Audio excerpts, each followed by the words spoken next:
Yeah. What's up, everybody? It's your boy, Coach Booker in the building, man. Yep.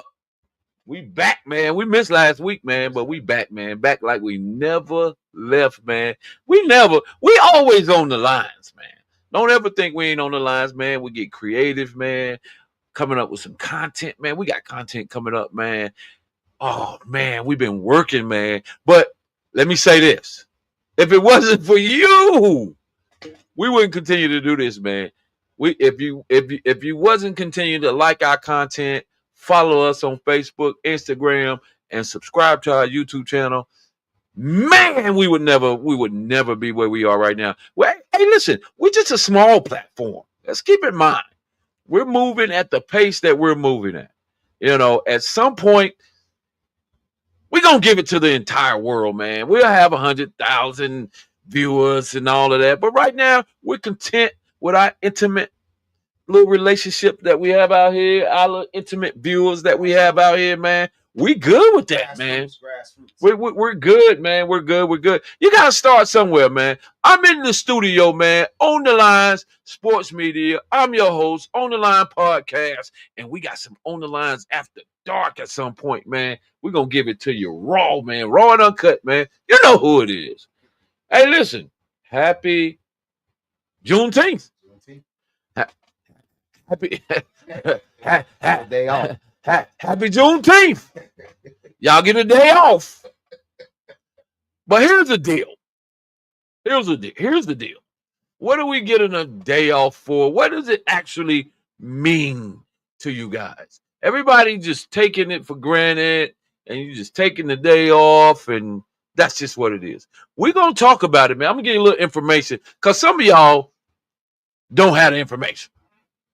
So Juneteenth, why do we celebrate it, man? Why do we celebrate it, man? We all have to come to, we all have to come to an agreement that some of y'all don't even know what it's all about, to be honest. So just a little history.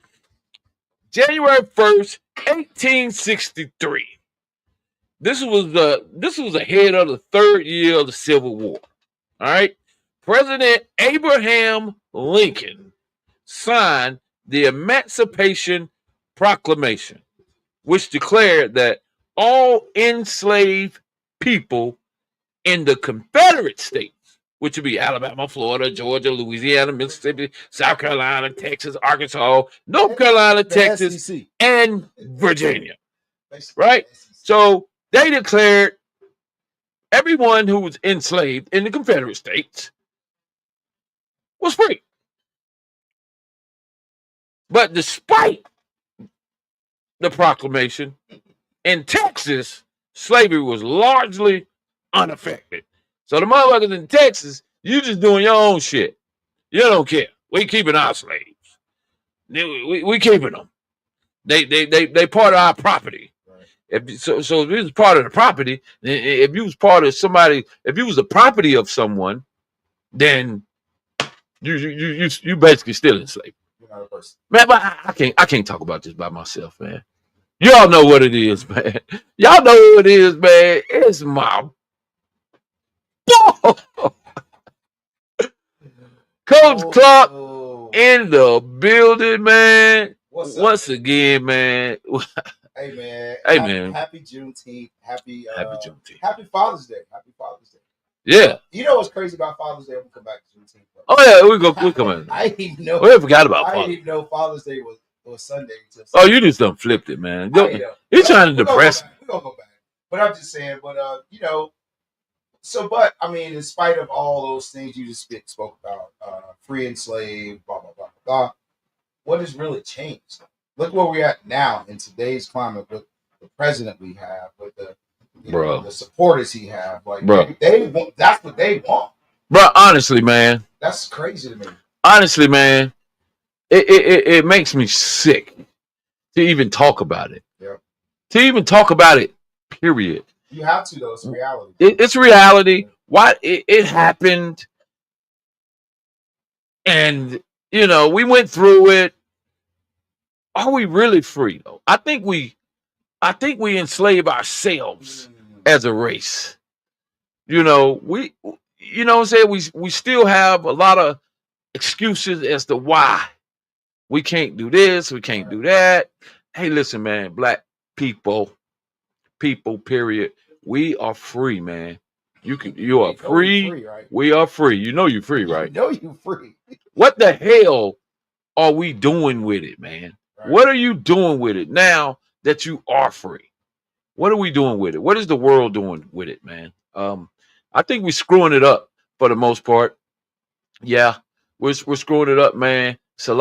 We got a lot of black on black violence. We always talk about, man, I'm not gonna do this. No, go ahead, man. But we do. We always go crazy marching in the streets whenever there's cops killing blacks. You know what I'm saying? We're killing each other. But we're killing each other at an alarming rate, almost genocides. You know, it's like almost genocide. It is genocide. It is genocide. We're killing each other at an alarming rate, unbelievable. Yeah, I agree, man. We only come but we talk about all this black history. We come together when it's like a tragedy. What it is a popular thing. Like, think about it. Whenever something goes down, when we see Al Sharpton and Benjamin, whatever his name is, the new civil rights attorney. Yeah. Come on, bro. It's not about those people. It's about them. Right. It's about publicity. It's about generating clicks and all these different things. But whatever of all the things you've seen happen, right? George Floyd, what's the kid, young kid name? Jameer Rice, all these different things. The girl Sandra, Miss Scott. There's so many, man. Oh, so many to name. Philando Castro, all that stuff. But how has that changed our community? Right. We come together nationally for the publicity, for the blah blah blah blah blah. But it's like people that go to church on Sunday, but then they live like sinners. You know what I'm saying? Monday through Saturday, then come to church and start over again. But what's really changed? I mean, at the end of the day, we can talk about we can name all those names of complete police brutality. We've seen it. We witnessed it, right? We can go through we can scroll through all those names. And it ain't fair, and those guys need to be punished. Period. Got to pay for it. Correct. Right? It ain't fair to take a life, period.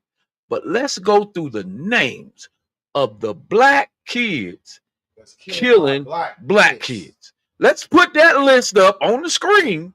You ain't got enough screen space, bro. Let's put the list up on the screen of black kids killing black kids, black people killing black people. Let's put that up. Let's put that list up alongside the list of police brutality. It's not going to compare. It don't compare. It's not going to compare. But once again, man, happy Juneteenth, man. Celebrate, man. Celebrate your freedom, man. I celebrate it in my own way, man. Celebrate, man. Yeah, enjoy it, man. We are free. Right. We are free, but celebrate it the right way, man. I can tell you right now, look at the news in a couple days later on tonight. Somebody didn't celebrate it the right way. Somebody gonna screw it up. They always do. But anyway, I'm done with that, man. Happy Juneteenth, man. It had to be said, man. Happy Juneteenth. Yeah, happy Juneteenth, man. But I mean, the bottom line is, I love our people. We gotta do it better as a community, man. That's all it is. And we gotta do it. Let me give you your flowers, because you've done a lot of great things, a lot of young kids, man. So shout outs to you, man, and all the coaches and all the mentors that really, really not just walk the walk, but talk that talk and do a lot of things positive for the kids. That I know these guys personally, so I can attest to the things they've done. And there's plenty others that I don't know personally, but I see what they're doing. So hats off to you guys, man, that just continue to do the right thing, man. Bro, I appreciate it, man, because I always say, man, a lot of men talk. Right. Only a few deliver. Only a few of them deliver, man. And there's some guys out here that's actually delivering, man. Absolutely. We in the neighborhoods, man, and we're delivering, man. Hey, speaking of that, man, I stand in front of my kids and and I got a group of teens that I'm coaching up now. I got the middle school team I'm coaching up now. And I always tell them, man, why not you? Why can't Why not? you be Jair Alexander? Right? Booyah! Why can't you be? Jair Alexander, man, shout out to my man Earl and to Wanda, man. Congratulations. Congratulations to Hey, you but guys. listen, man, let me go You ahead guys and did a phenomenal job, man. Absolutely. Absolutely. Phenomenal job with that kid, man. You know what I'm saying? Getting him to where the level he's on right now. He's now back with his former teammate, Oh yeah, Lamar. Man, he in that division, Right? Boy, he on my division. Right? I told Earl, I told his daddy, it's 2 to 3 times a year. I can't go with you, bro. Yeah. I can't go with you. Can't rock with you. I mean, I love you, but I can't mess with you. Yeah, I mean, but congratulations to my boy Jair, man. And to the family, man. And I hope this is an opportunity for him to get back to where he was. You know, he's been injured pretty frequently. He's played 34. He's missed 34 of his last 68 games. That's half. That's half. You can't do that. Yeah. It's time for him to put up. Yeah, it's time for him to do his thing. He's capable. I feel like this is a good change, a new lease on life, man. You know how that shit goes. But the years that he was healthy, bro, and anytime he is healthy, he's a game changer. Well, that's why he's the top. Yeah. He's still one of the top corners in the NFL. Straight out of Charlotte, North Carolina, man. Not straight out of Beatty's Ford. That's right there behind you, right there on the wall, man. Still the who that. The who that. Yeah. Here in Charlotte. You know, congratulations to him. Rocky River High School, man. West Charlotte. Yeah, he started out in the Dub. Yep. So shout out to him, man. He got him a new contract. I think what he got, like a $6 million contract, $2 million in incentives. Yeah. So not to mention the $84 million that he already got that. He already got. He just stacking. And the thing I like about him, man, the kid don't spend a whole lot of money, man. He's smart. He just he football player. Smart. Yeah. You know what's crazy though is about the very high school football is cranking back up. Baby. Oh shit. We in the thick of it now, boy. Ain't no turning back till late December or early December, late November now. High school football is definitely we constantly talk about it. High school football is gonna be exciting. Yes, sir. Here in Charlotte. Woo. For those who listen, we're here in Charlotte, North Carolina, and we have got pretty good, exciting football coming up, bro. Shout out to the Butler Bulldogs. We open up on Saturday night with Olympic at Memorial Stadium, man. That's gonna be a great one. Yeah, man. We're here live with Butler Bulldogs strength and conditioning coach. That's right, man. So, coach, man, I see you guys were on YouTube here recently, man. Right. I watch you guys, man, and the energy looks different right now, right? And is it, first of all, how different is it, and why is it so different? I know we can very easily say it's Hales, right? But let's just say, yeah, of course. No, that's a major component. Hales is the major component. What else is increasing the energy and excitement at Butler High School other than Hales?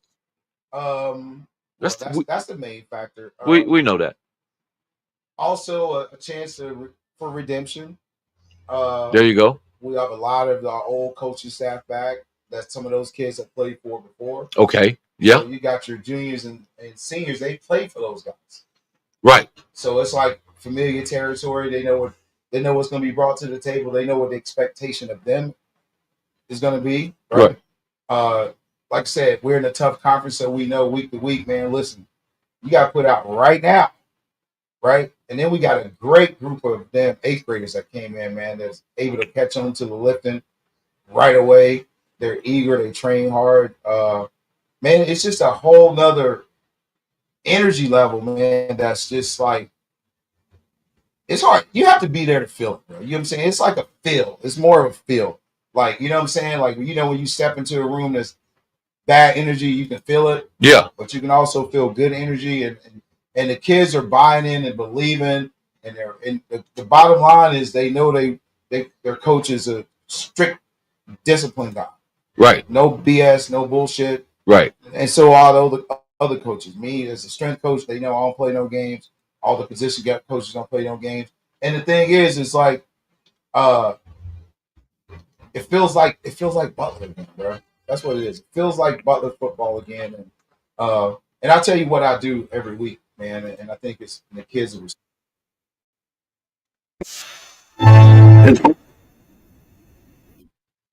Go ahead. I'm sorry. So Got a little what? excited Yeah, there. you got ahead of yourself. I got a little excited. But here's the thing I've been doing, Yeah. man.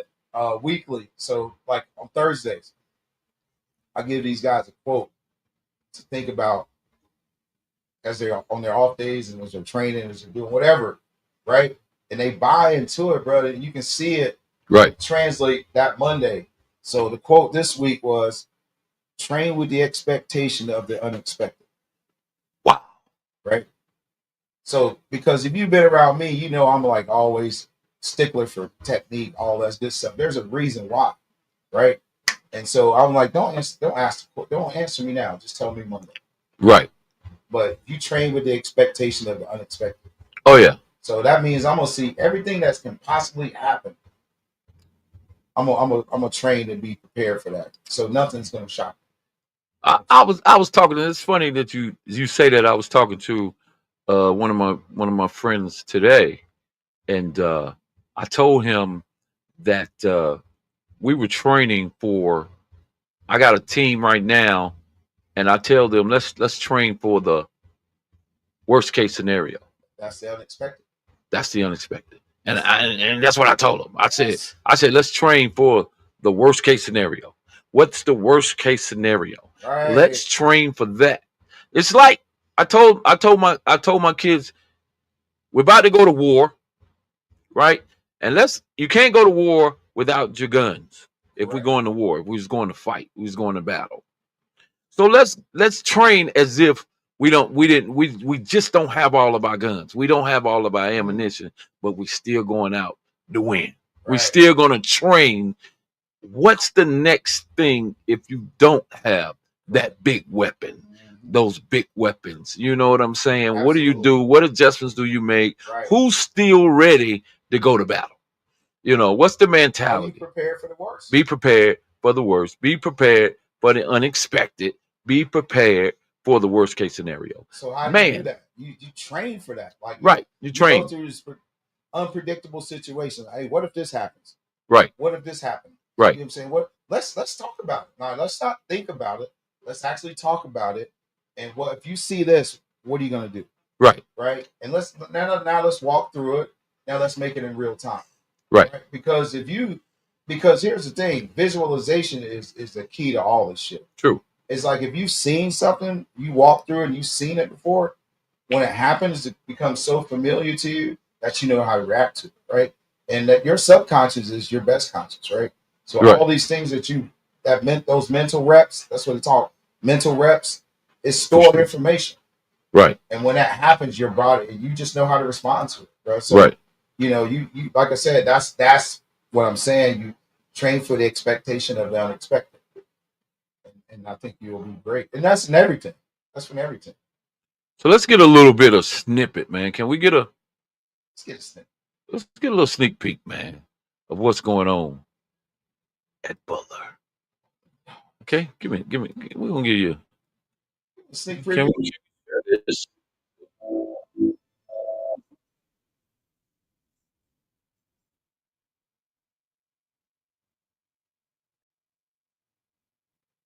Oh, wait a minute. Oh, okay.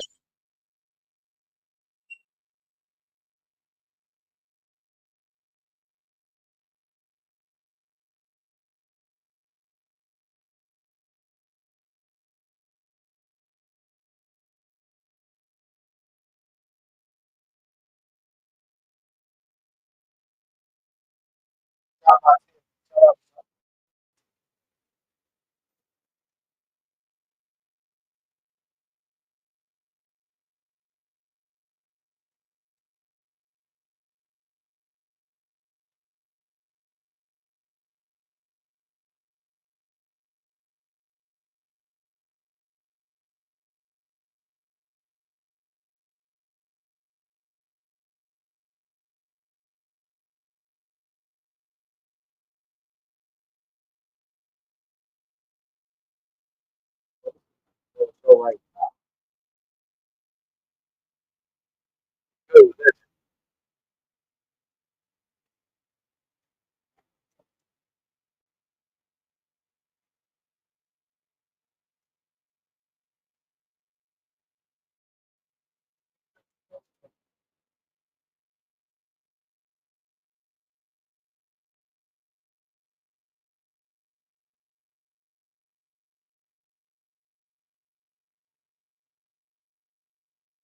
I got cut.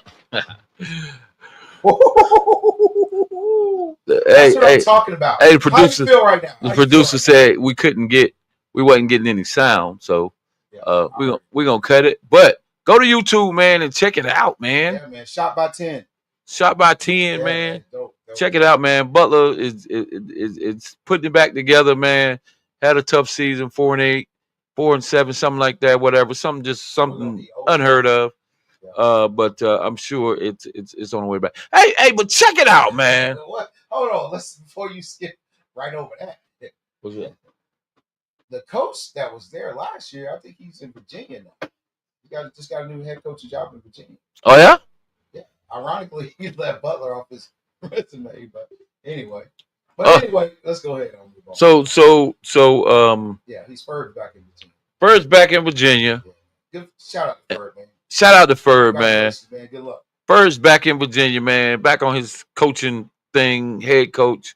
Hey, man, shout out to him, man. He's a head coach. That's what he is, man. Right. He's back where he needs to be. Like he's back home, and I'm happy for him, man. And yeah. Godspeed, bro. Yeah. Hey, but check it out, man. Hey, listen, man. I just think right now, man, the energy and the sports vibe in Charlotte is up as it relates to not the Carolina Panthers, not yet, but the energy is up right now, man. High school sports, middle school sports, youth football. Let's talk about that. Hold on. Where we going? Let's go back. You just skipped over the middle school sports. Shout out to man, WA Elite, man. I mean, watching the Elite Athletics, man, for that youth football 7-on-7 showdown. That was dope, man. That was some good football. Yeah. Yeah. Why you did it? Hey, man. You kept somewhat biased. Hey, man. Hey, man. Listen, you dog. You was in the championship. Listen, dog. Listen. Did you make it to the championship? Of course I did. What happened? The expectations. Those expectations were for me to make it to the championship. Okay. So what was the unexpected? Right. The biggest expectation was to win the whole thing, right. To win it. Right. Shout out to my boy Wash. You pulled it off, Wash. They got a part two coming. Good football. Good football. It went down. WA. Shout out to what's the name of that middle school that won it? Nah? No, I'm just checking. No, I'm not being funny. I just don't remember the name of it. It was Gibbs' team, though, right? Ain't Gibbs' team? Yeah, but what middle school? What's the name of the middle school he was coaching? I think it was. I want to say it was. I don't know. Exactly. But anyway, shout out to Coach. So basically, a youth organization came. Shout out to shout out to Ant Gibson. That's my guy. The QC Elite, man. Shout out to him, man. He bought his team. He came up in the middle school tournament with QC Elite with his travel with his travel 7-on-7 team. And number one quarterback in the class of 2030. Jenkins is his name. Last name Jenkins. Good looking athlete. Right, good looking athlete. They came out. They won the tournament. Now, hey, I don't know what middle school they was representing, but I mean, they had more. So are you saying that? Nah, I'm saying that Twin said it was supposed to be middle school only. So you saying? I can go back. Do I need to pull it? Do I need to pull it up? So is that? But so why did? Why what? Why what? Why did you win? If they're not a middle school team, are they a high school team? They are not. A youth team? The tournament was a middle. If he had said 7. Add whoever to your teams, bring the best team that you can put together, no matter whether they play middle school football or not. I think the best thing to do bring them on is just call Ant Gibbs. Nah, man, Gibson. Hey, man, Gibson, phenomenal coach. He that dude. But if it came down to middle school football, we beat every middle school So you're that was out there. Y'all the middle school champs. We're gonna be. we beat every middle school. Technically, you guys are the middle. Not to mention, we took Ant Gibson down to the wire, bro. The last play. What's the last play? Y'all had the score was 17-16, and for the win. And I went for the win. As you should. As you should. I went for the win. I don't believe in nothing other than going. Jay Miller, what the hell are you laughing at? Because we beat your ass. So I don't know why you on here laughing, bro.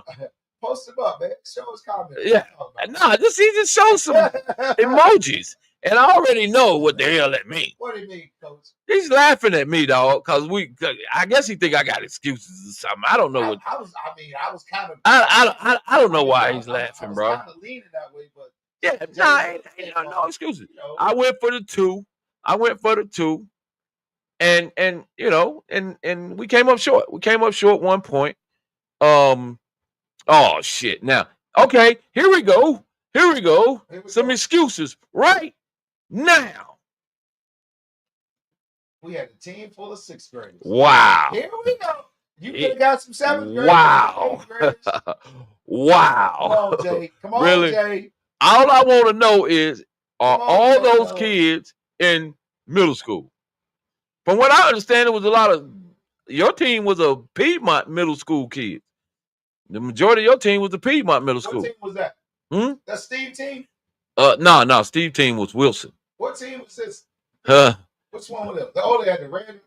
That was the something they had on their second chance or challengers or whatever it was. Change. Yeah. Okay. What does that mean, Jay? Change. What's that mean? Is that an acronym or did you just say change? I don't know. We smacked either way. We smacked all the mills. We smacked Wilson, Kennedy. We definitely smacked. What's Twins? Sedgefield. Oh, come on, man. It was a no contest. We smacked them. You said no contest. It was a no contest. We smacked them. We smacked Midhill. First of all, we lost our first game. Who'd y'all lose to? To QC, the first game we played Ant. Oh, so y'all lost to him twice? Yeah, we lost to him. Okay. We lost to him twice, but you know they got it. I mean, come on. But anyway, Alpha and Omega. Yeah, I mean, I like this team. Yeah, we lost by a point. Boom. And speaking of Piedmont, and listen, Greg said, "Let me get my computer." Oh. Greg again, man. There you go. Boy, soon he heard Piedmont. I'm over here. Hey, the bat signal went over. As soon as you hear Piedmont, he talking about, let me get my computer. The bat signal went out downtown.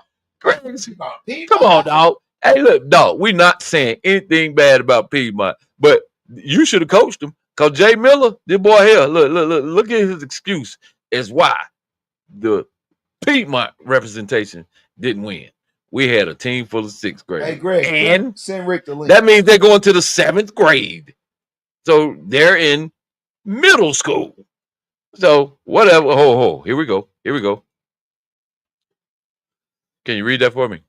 We shouldn't have even played that game. They should have against Randolph. Y'all beat us, but we had what?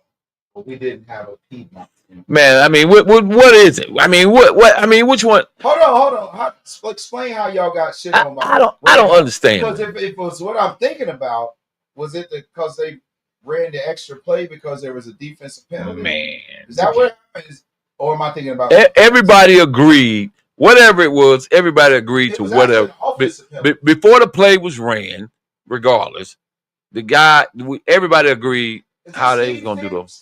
No, this is the Mo Evans. Oh, okay. Mo Evans team. They had that like triple overtime, something crazy. 4 or 5 overtimes, man. So your little 6th graders going to the 7th grade, all going to Piedmont, from what I understand. They lost, Jay Miller. I don't want to hear it. They want to talk trash to me. We made it to the championship game, and I can very easily say, well, we played an all-star team, an all-star 7-on-7 travel team that's been playing football since February, right? But Twin said it was a all middle school only tournament. That's what Twin said. I'm just telling you. Yeah, that's what he said. I don't know. Anyway, Piedmont. Look at Greg, man. What Greg talking shit, man. Why? Hold on, Jay. Hold on now. I know what you're talking about. Why shouldn't have not been He made an said overtime? Piedmont's an adjective now. Yeah, oh my God. Oh Lord, man. Oh God. This guy. They going to Piedmont. Yeah, they are going to Piedmont. Pretty tough kids too, man. You gotta, yeah. You got quite a few of them coming to Piedmont, dog. Hey, for real. Along with, all the reclass kids and everything, they already reclassed. They don't reclass now. They get ready to come to Piedmont. Yeah, you gonna get all them too, great. Yeah, but it's Piedmont, man. Like you said in your YouTube video, it's Piedmont. It's Piedmont. We No. He said, What he said? We Piedmont, right? I love it. That's Hey, he said, we Piedmont, right? Greg Liff on the line Thursday. He low key be trolling. Yeah, man. Low key troll. Yeah, no, we're gonna make him one of our journalists, man. We need to make him a segment. Yeah, no, we're gonna get him on the set, man. He's gonna start being on here every week, man. We can, very smart guy, man, very intelligent guy, man. He speaks, very articulate. You know what I mean? And he can talk that talk.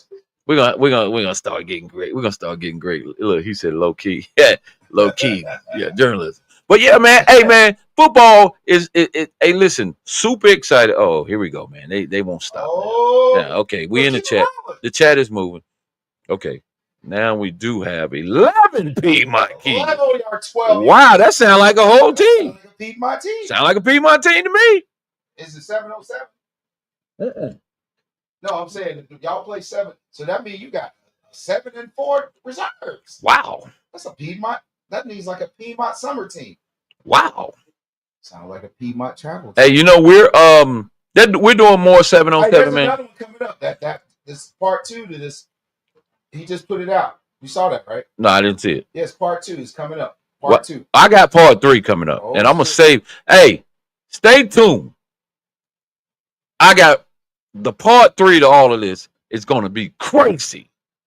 I ain't telling Twin because he's going to bite it. He's going to try to bite it. You got something cooking. Yeah, I got something cooking, bro. Coach cooking. Oh, part 3 is going to put every middle school on the scene. Okay. I'm telling you. All right, well, shit. Show and prove, baby boy.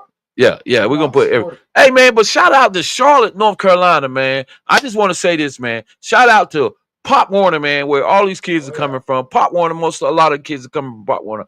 Pop Warner, we got Pop Warner Nationals. You hear me? We got Pop Warner National Championship games being played in Charlotte, North Carolina.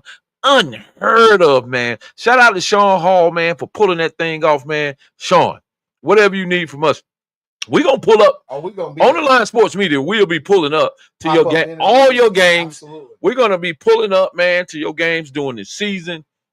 We're going to pull up, man. We're going to get it. We're going to give it the energy that it needs, man. We're going to come over there and hit some games of the week, man. Some player interviews, man. We're going to talk to some parents. I got something about them parents. You've been on man. You've been on their parents' ass. No, I'm about to get them. You've been on their parents' ass. Yeah. Lately with these questions. Yeah, man. Yeah.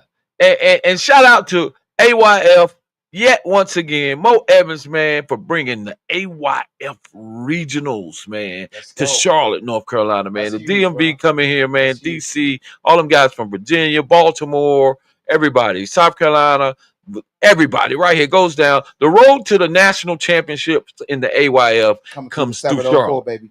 And then the national championship in Pop Warner is in Charlotte. That's what's up, man. You get the hook. Hey, speaking of youth football, man, shout out to the Mint Hill Ravens, man, for having me out. Their camp, man, they had like 75, 80 kids out there. It was their camp. They did a combine type deal, man. They had me come out, do their dynamic warm-up performance and all that good stuff. Oh, man. And, man, they got a good-looking group of kids, man. So shout out to the Mint Hill Ravens. Yeah. Shout out to the Ravens. You went out there. Was your knees shining like they are right now, bro? What is that look like some grease from mama's grease from the kitchen. Why you hating, bro? That's that grease that sit overnight. I'm shining. Literally shot. Yeah, is it the lighting in here? It's that perfect light. What's the studio I boy know got you them knees on yeah, shine? Yeah, you know your mom wouldn't let you go out that house without greasing up, boy. But I do Old want to, school. but I do want to talk about, man, these guys, man. You was just now talking about it, man. Who's that? These Pop Warner people, fans. Parents? I Oh, love. you've been on the parents' neck. No, man, I love Pop Warner fans, man. I love them, man. They are so dialed in, man. Check out. Every time I ask few questions to them guys, man, I love the Pop Warner audience, man, the family, man. They are dialed in on the on Pop Warner, man. They are 100% all in, man. AYF as well, but I think the Pop Warner guys, they dial in a little deeper. I think we got to get away from some of these bootleg organizations. Like, Oh man, we do, man. we got to get away from them, man. Like, but I mean, listen, man, listen. But Hold on, let me say this. go ahead. I always give props to any man that takes his time out to try to help kids that aren't his own. So Without a doubt, let me say that first and foremost. for sure. But if you're not doing it for the right reasons, bro, just don't do it. Like, because you are. Think about this. You got a 6-year-old kid. You are football to him. Right. You're creating this foundation of football. Right. You're creating this foundation of what it means to be a teammate. You need sportsmanship, being a good kid, being a responsible, all these good things. You have that first dibs on his impressions. Yeah. Right? So do that shit the right way, man. Like, don't just be out here about your ego and how many trophies you can get so you can flex on social media, man.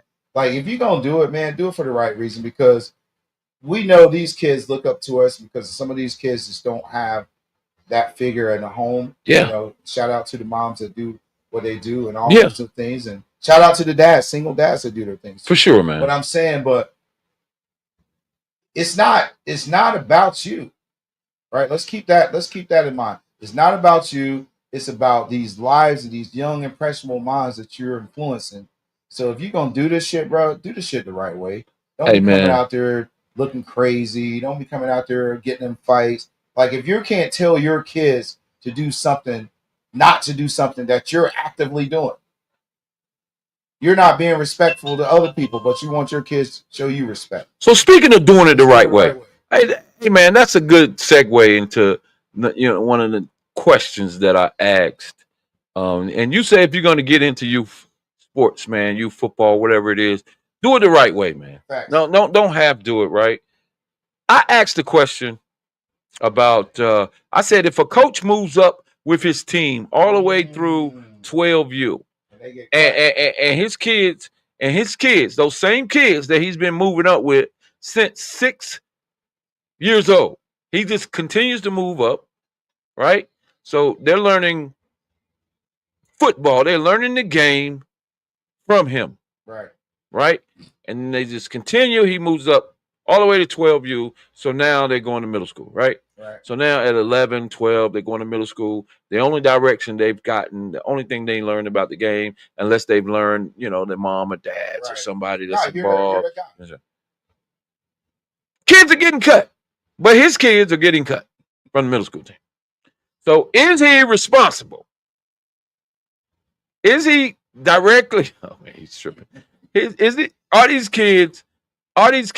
coaches directly responsible for them kids getting? You let me. I mean, I got some responses here, but you tell me on the set, man. On the set. What do you think about it? I think he's partly responsible. Okay. Because I think a lot of coaches, at that level, no disrespect, but they see the kid for what they need him for. Right. Not for what he's really built for. If that makes sense. Right. Like, you got some guys that have kids that's playing quarterback, that he should not be a quarterback. Mm-hmm. He should probably be a receiver. Or he may even should be on the line. You know what I'm saying? Like, I think the biggest mistake that a lot of these youth coaches make is eye testing kids.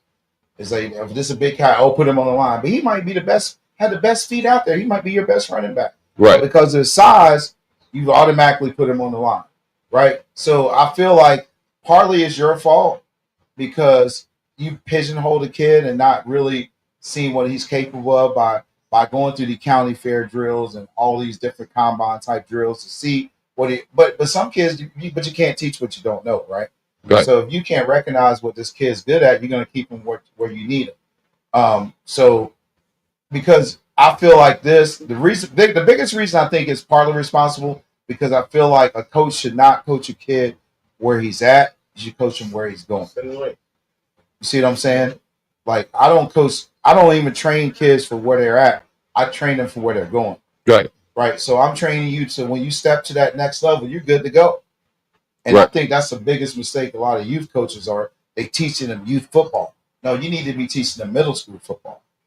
Because the size don't matter. You know what I'm saying? It's a different scheme. They're going to run into bigger, faster, stronger people. All these type things. So, Right. And then partly it's the kid's fault too. Like, I mean, you maybe you ain't got that hustle in you. What did he do? What did he do? Because I know a couple kids that got cut from the middle school team. He was a 7th grader, got cut from the team, and I know he's a slow starter. Like he starts slow. But the middle school, And I say in middle school, the window of opportunity, the window of opportunity is very small. Right. Exactly like you just said. You get a week, maybe 2 weeks, if that, to make that team. You got to show, and it's arguably we have 50, 60 kids coming out for football. Right. We might keep 50. We might keep 50, 55, whatever. We got a lot of kids. Huge middle school team. Yeah. 50 kids? I have right now. How many jerseys you right now we have you can only go with the budget, bro. Like whatever the budget allows. And I don't know. 50 kids on a middle school team? We've had 50. Last year I think we so 50. How many jerseys you have? How many can you dress out? I want to say right now, probably 40. That's a good number. That gives you a first offense and a defense and a special team. Yeah, probably 40. I think that's a it. Great number. And people asking, do they cut off middle school? Heck yeah, man. The participation is crazy. Yeah, at least at JMA it is. Some cool. Yeah, listen, man, you don't got enough jerseys. Yeah, we got a lot of kids. Like, we got a lot of kids, man. It seems like the whole school just come out. The basketball team, they come out for football. Everybody, man. That's a great soccer guys, baseball guys.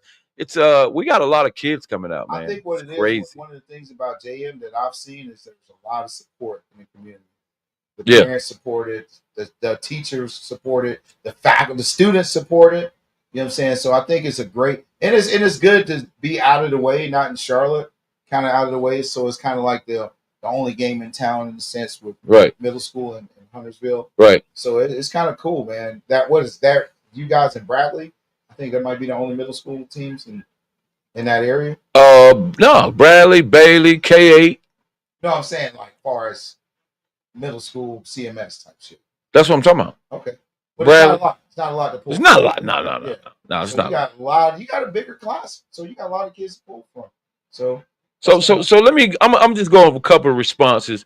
We asked it online. We'll take Mark Page.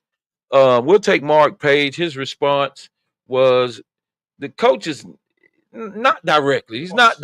Mark Page says he's not directly responsible, but he plays a big part. Kind of what you said. A lot of the times, kids have a hard time adjusting to the bosses. It's good to have your child coached by a few different coaches before they go into school ball. I coach both school ball and youth ball. Yeah, I coach both school and youth, and school is way more demanding and less hand-holding.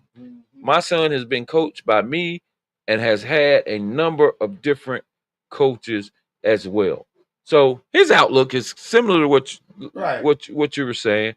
But he said, middle school is a little bit more demanding. Well, the thing about it is, and they're not going to hold your hand, right? Which makes sense. We're not doing any hand holding in middle school football. We're trying to get you ready for the next level, high school, because most guys are. Yeah. But you know what I like about middle school sports? Honestly, if you think about middle school sports, it's probably the purest form of sports there is, even including youth football, right?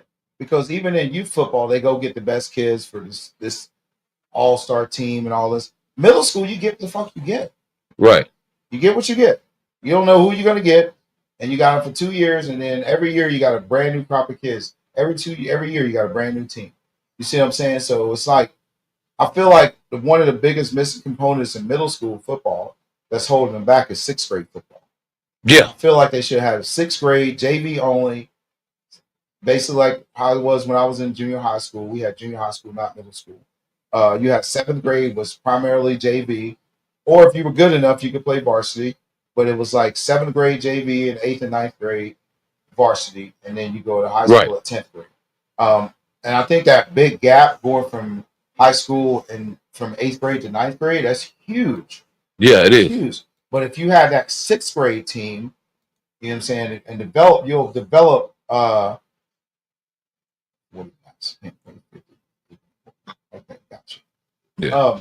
But I'm saying like I think that's the biggest disconnect for middle school football. It's like they don't allow sixth graders to participate. And I remember talking to Washington about this. He was like, it's just not in the budget. So, you're right. But that's going to hurt. But I feel like if you capture that and you got a chance to develop a team. So imagine you had a JV team, a sixth grade team that you were teaching your system. They got to play in that system for a full year. And then they come into eighth grade and then you just advance it, right? Right. But they know what to expect coming in. So now they don't have that huge learning curve from going from youth football to middle school ball because they've had a year of sixth grade ball, which is middle school, right?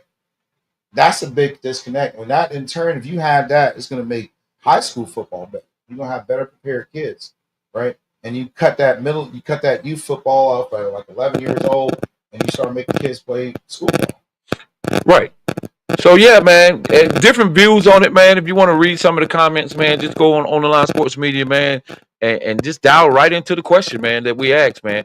Is the coach directly responsible for his kids getting cut from a middle school team if he's had those kids since they were 6 years old? Is he directly responsible for those kids getting cut? Because the only voice that he's heard is him. That's it. I will say this: if your kid shows up for a practice and he don't know what a 3-point stance is, that's your fault. Put it in the comments, man. Because your fault. Put it in the comments. What do you think? Do you think the coach is responsible for a kid getting cut if he's never played for anybody else but you? But now you release him to the middle school and he gets cut. I always my motto is I always tell my kids, I have failed you if you don't go to middle school and start. Number one, not just make the team. You got to make the team first. Right. You got to make the team first. My goal is to make sure that you are an immediate impact kid on that football team. You're an immediate impact in the 7th grade, if that's what they have. Some people across the country, they got 6th grade, whatever. Here in North Carolina, they got the 7th grade. Right. So 7th grade, you just talked about that. So 7th grade, if I'm coaching you at 11U, 12U, and you don't make that middle school team, you know what? Maybe I'm not completely responsible, but I feel some type of way if you come to me and say, Coach, I got cut. Yeah. Then I kind of hold myself a little bit accountable, but I'm hard on myself anyway. Me and my staff, we put our heart and soul in this thing. So that reminds me of something Chris Rock said. You know what Chris Rock said? Yeah. If your child can't read, that's mama's fault. You got that? If your child can't read because he ain't got no lights in the house, your mama. That's daddy's fault. That's crazy. That's crazy. Because you ain't got no lights in the house. That's daddy's fault. That's how I feel about the middle school kids. Hey, Greg needs the link. Greg needs the link, man. Rick needs the link too, man. So listen, let's get them both home. Let's get them both home. So my next question, one of my other questions was, in your opinion, what are the qualities of an elite youth football coaching staff? Or we can just talk about coaching staff in general, since we have you on the set. You coach a high school football. What are the signs and the qualities? What are the qualities of a really good elite youth football staff? I'll just read one comment. This is Nick Parker. Y'all keep in mind, these are people from all over the country, man. I don't know who these guys are. I love how you've been doing that, by the way. He said, coaches who understand that fundamentals and development are more important than winning. Absolutely. He said, coaches who understand the fundamentals and development is more important. I coached youth ball for a while and kept my 6U team until they aged out. Okay, Nick, you was one of them. Okay, the most important thing is teaching the game and placing kids in positions that are beneficial to them Yeah, absolutely. at that moment. Yeah, Nick, good quality to have. Did your kids make the middle school team, Nick? They started. Because you just said, Nick just Parker, did. we were just talking about that. You kept your team from 6U all the way through until they aged out. I don't agree with that, bro. Nick, I just don't agree with that. did they make the middle school team, Nick? You didn't put that part in there. Maybe his comments on my here's why I don't like that. My other question. This is why I don't like that. Why was you tell him why you don't like? What is that? Because what is that? Taking a kid and moving aging up. them out. Okay, yeah. I think the biggest problem with that is your kid is gonna come into a culture shock. Like, you know this kid, you know him intimately. Like, you've been coaching him from 6 to 12. You've had 6 years with this guy, right? Yeah. This kid. So you know the ins and outs, the nuances. You know how to coach him. You know what I'm saying? You know you can say certain things to little Johnny and certain things you can't say to him. You know what I'm saying? You know his home situation. You know all that shit, right? Right. And then you're going to get to a coach don't give a fuck about none of that. Right. You play. Right. I don't give a damn about your crying. I don't give a damn that you ain't got no daddy at home. They ain't what I'm here for. Can you fucking play? So you've taught them your culture. You've taught them your football culture from your perspective. But that's not how life fucking works. That's why I never coached my kids until he was aged up to play where I was coaching. Right. My son had coaches from different coaches every year. Flag, Pee Wee, Pop, all that shit. I can't. Was it Mighty Mike, Junior Pee Wee, all that shit. Played for you, whatever. And then he got to me, and that's when I coached him. And then he moved on to middle school, and I didn't coach him no more. You know what I'm saying? And I didn't coach my son again until he was in prep ball after high school, and I just happened to be a trainer. I just feel like then he got to me, and that's when I coached him. And then he moved on to middle school. Go ahead. But the thing is, it's like you can't have this kid attuned to one voice and expect him to shine and take authority.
Every level.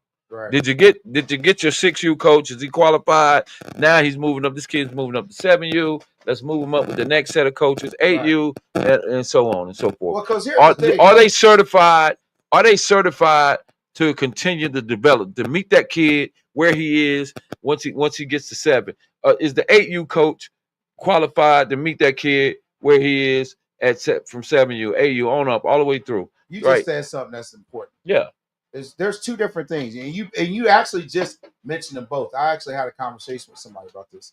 You said the first thing you said is he's certified, right? And then the next thing you said is he qualified, right?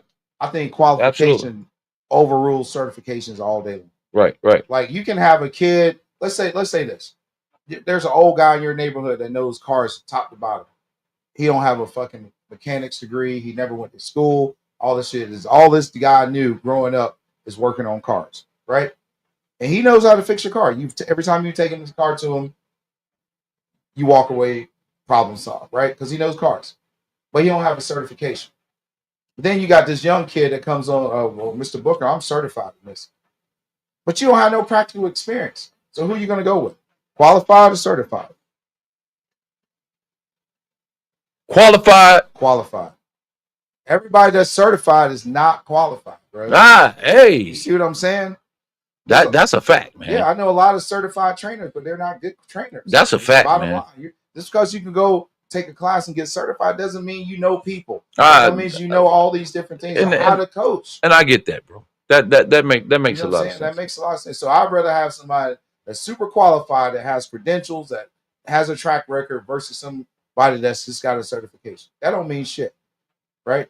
That's just like you. That's like you paying $40,000 a year to go to college to read books you could have got checked out free at the library.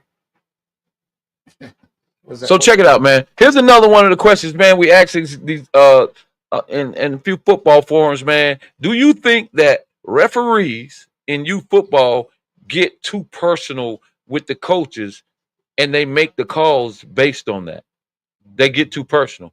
And let's see, we'll go back to Mark Page since he commented on this one as well. He said, yes, they do. But us coaches overreact to a lot of things as well. And I try to build relationships with the refs and try my hardest to understand they don't see everything. But refs have to know the rules and make sure they communicate with the coaches as well. Well, a couple things is that I take from this comment is, number one, what the refs not knowing the rules. Let's get that shit right. Because who's certified? I mean, qualified. So certified, qualified. So we got the AYF, United Youth Football League. We got the Pop Warner. We got AYF. We got Pop Warner, and we got United Youth Football League. Right. And this guy, I asked him. There he is. PP. Oh boy. So I asked, and I'll ask the question again. He came in Pro Bowl too. So I asked again, do you think that referees in youth football get too personal with coaches and they make calls based on that? That, some of the personal relationships. So Mark Page, once again, he says, yes, they do. But coaches overreact to a lot of things as well. I try to build a relationship with the refs and try my hardest to understand that they don't see everything. But refs have to know the rules and make sure they communicate with the coaches. First of all, I got a problem if the refs don't know the rules.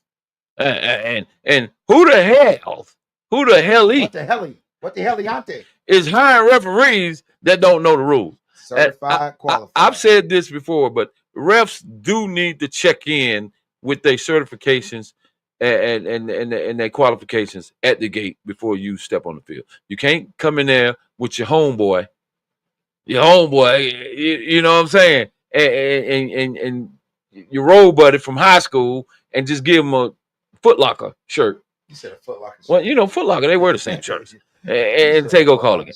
But that shit happens in high school too, bro. So we got Greg. I don't hear nothing. I'm here. I'm in the building. I got you. What's up, man? But yeah, man, what's good with you, man? I seen y'all talking, man. I heard Piedmont, man. I was downstairs eating something. I heard that name, man. I tuned in. I heard Piedmont. I said, let me get up out my seat. Yeah, ears start ringing up. Yeah, my ears started ringing. I had to get. I thought it was some wax, but somebody said Piedmont. What you got, the FBU shirt on right now? FBU, man. I've been coaching FBU, man. Jay Brown would do a good job with that in the city, man. A lot of good kids, a lot of good exposure for kids, man. It's a good thing to do, especially 8th graders for sure. For sure. So with the FBU, I know Jason used to try to get me in. I came out a couple of times for FBU, and I think FBU Football University, for people who don't know what FBU means, Football University, they do a great job. So what are the benefits from experiencing an FBU camp? I do. Come on, baby, you can come in too. She can come in. Yeah, I think for me, man, the benefit of FBU is the national competition. It's bigger than just going out to try out and local kids, but it's that going on that stage. And I think we played Georgia teams. My son played 7th and 8th grade year. 7th grade year, we went down to Naples. He played teams from Georgia, Ohio, Texas, Maryland. You really get a look at what you facing. You need to know what you facing. Like, you ain't the most talented thing in the world. So a lot of kids out here hustling for that dream. It's good to see. Right. That's good. Yeah, but Yeah, even some of the youth football though, once you get to 12U, 13U, you kind of experience the same thing on Nah, the on man. the Yeah, pop on the pop Warner, on the pop on the Warner pop one. Yeah, I think for me though, it level. depends on where you at. I Let me. think it depends. It depends Uh, on where you at. If you're in a program like you guys be running and you playing national competition, Yeah. I think FBU is kind of then I can see where you could say, well, maybe not do it, but some of these kids don't get that opportunity. And you get a chance to play on that level because everybody don't make nationals, let's be clear. right. That's a fact. Honestly, Everybody don't go to Florida. And in Uh, fact, a lot of the same teams go because of the coaching staffs and the way they do things. there you go. There you And go. every team don't get to go. nah, touching on that, man. I remember a few years ago they had the FBU camp out at South Meg, and shout out to Larry, man. He had me come out, do the dynamics and all that good stuff. And I actually worked with the linebackers, and they had the thing that I think that stood out the most about that. There was an old guy that was a coach in the NFL. He was a defensive coach in NFL for years. I can't remember, but he was coaching the linebackers, and they have your old pros and current pros, recently retired guys. I think the teaching that I saw, and they was actually going in a classroom, doing chalk talk, coming back to the field, all those things, implement those things. But I actually learned so much about linebacker coaching that day. Just talking, listening to that guy, man. There was a guy. What was the guy named played for the Titans back in the day? Linebacker Bullock, Keith Bullock. Yeah, Keith Bullock. He was a linebacker coach out there. Man, let me tell you something, bro. What's the name for the Patriots? Was one of their coaches one time. But anyway, man, I learned so much from those guys, man. And I think just me being a coach and learning, I can only imagine how the players soaked it up, man. So I think that was the cutest thing to me. It was a qualified coaching they had out there, man. Teaching the level of teaching. You know what? And I'm gonna have to agree with that, man. And I was gonna ask Greg, the difference maker. Do you think the difference maker, based on your experience with the youth football and even middle school, it's FBU typically have some pretty solid football coaches, very knowledgeable football coaches, and I think that's a better experience than the youth football team that qualified for nationals. A lot of these guys say, "Hey, they just got a lot of talent, whatever." But I think I think these kids benefit more from the coaching. Is that what you think FBU is? Yeah, I mean, most of us, a lot of coaches, like honestly, defensively, like for the older team, I mean, Chachi does that most years, man. Chachi Sullivan up at Huff. One of the best. He's the best defensive coordinator probably in 3 or 4 states. And Right. he runs the defense on the 8th grade FBU. You ain't getting that. I don't give a damn when you play that. You're not getting that. Defense, I know you're not getting that. Right. I mean, offensively, like I said, you got a lot of good coaches, man. Jay does it. A few other coaches volunteer to come in. Yeah, most times they pull in O-line coaches from big programs, Huff, and wherever, Mallard Creek, wherever they pull those guys from, man. And like I say, it's a good experience. It's good, like I say, especially for kids that don't really get that national comp. Let me ask you this, Greg. You said what makes you say that he is? What is it about his coaching style, his teaching ability, that makes you say he is one of the best in 3 or 4 states? He ain't one of the best. He's number one, and he ain't two. So what is that? What did I say? I think his schemes, man. I mean, I use a few kids, for example. Kid I coached, they probably don't watch it, but the Dobson kid down at Catawba Ridge. Mm-hmm. He went on a visit he's the number 1 corner in the class of 27. Okay. He went on a visit to Georgia, and he was telling me about it. He was like, man, the playbook for the defensive backs is 90 pages long. Wow. 90. That's Georgia. They win the national championships. He's just telling me about it. That's just that's what I'm saying. He's telling me about that. With what Chachi runs, he don't just run straight drop 3. He runs match coverages. He runs a whole lot of stuff, man. I mean, honestly, stuff that I like to run. So he's coaching. Everything he teaches is based off reads and knowledge of the team. You're a much smarter guy playing for him than you and anybody else. Honestly, if my son was a DB, it's not even a debate. He'd have went to Huff. Well, they do turn out some DBs, boy. And then you check his resume. And I mean, I know he ain't paying me. I be saying stuff about him on the internet.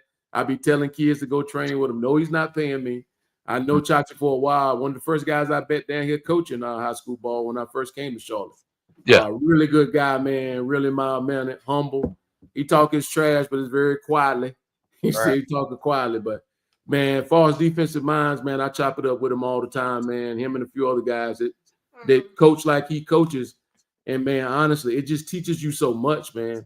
If you're only teaching the kid one thing, man, he ain't ready to play on Saturday. Right. If you at high school and all you running a straight drop 4 quarters, ain't no way he's ready to play on Saturday at 1 o'clock if that's all he knows. And I'll give you one more example, and I'll let y'all take in. I'll be honest, going to college, and I played like an Okie outside linebacker. So I was a 4-3 Okie linebacker outside. I matched up with tight ends. I didn't even really know the coverages leaving high school. I just knew colors. In orange, I got this. In blue, I got that. In white, I got this. Not really understanding the coverages and what's around me and how I could protect myself and I could be better. My high school coach was trash, in all honesty. Woo! No disrespect. I mean, he was out there with the kids. Respect. I try to be nice about it, but when I look at what I've learned over the years, Right. They didn't teach me jack in high school. Right. Me, I feel the same way. So that's always been my. I mean, they did the best they could. So I hate to take shots at them because you love those guys. Your high school coach, you run through a wall for them. For sure. But at the end of the day, when I got to college and I sat down with the college DC and he really taught me the game, I'm like, dude, these dudes didn't teach me nothing. Right. Well, you gotta say, like I always said, man, I never believe, even when I train kids, like I never believe in training people where they're at. I always train them for where they're going. Right? Because you should already be where you're at. You should already be competitive at this level. Right? So we need to be thinking about the next step. Right? Like you just said, he only taught you how to play in his system. Only what benefits what he's doing, but not as a football player overall, like preparing you for college. You know, and that's what they should be teaching, in my opinion. Oh, yeah, for sure. that's the key. And that's the key, coach. I think a lot of coaches scared to teach kids, but these kids hungry, man. Come on, bro. They smarter than you. Hungry. Way smarter than you think. Yeah. Hungry. I try to tell these guys out here. I try to tell these coaches out here, man. These guys, these kids, when these kids step in front of you, man, some of these kids hungry, man. They love the game, and they count. Y'all out here playing. I feel like you can only coach what you know. I call them fraudulent. Hey, some of these coaches, and that's part of it, coach. And that's part of it. You can only coach what you know, but a lot of coaches ain't willing to learn or break what they've been doing. Absolutely. Yeah, that's a the fact. game evolves. Man, I just made a post today. We was down there at Steel Creek coaching, and you can ask Bryce or any of my coaches that was with me. We saw that Seahawk video with the rugby tackling. I switched that week. I went out there. We started working it that week when I saw it because I was that impressed by it, and I was like, "Yeah, that's nice." I think that's a good way to teach the kids, and I'm like, "That's a safe way too. You can't complain." We started repping it that week. Most coaches would have never did that.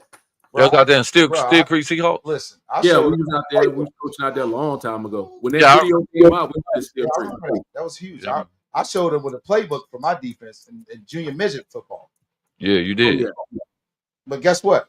When they went to middle school, what they do? Starve.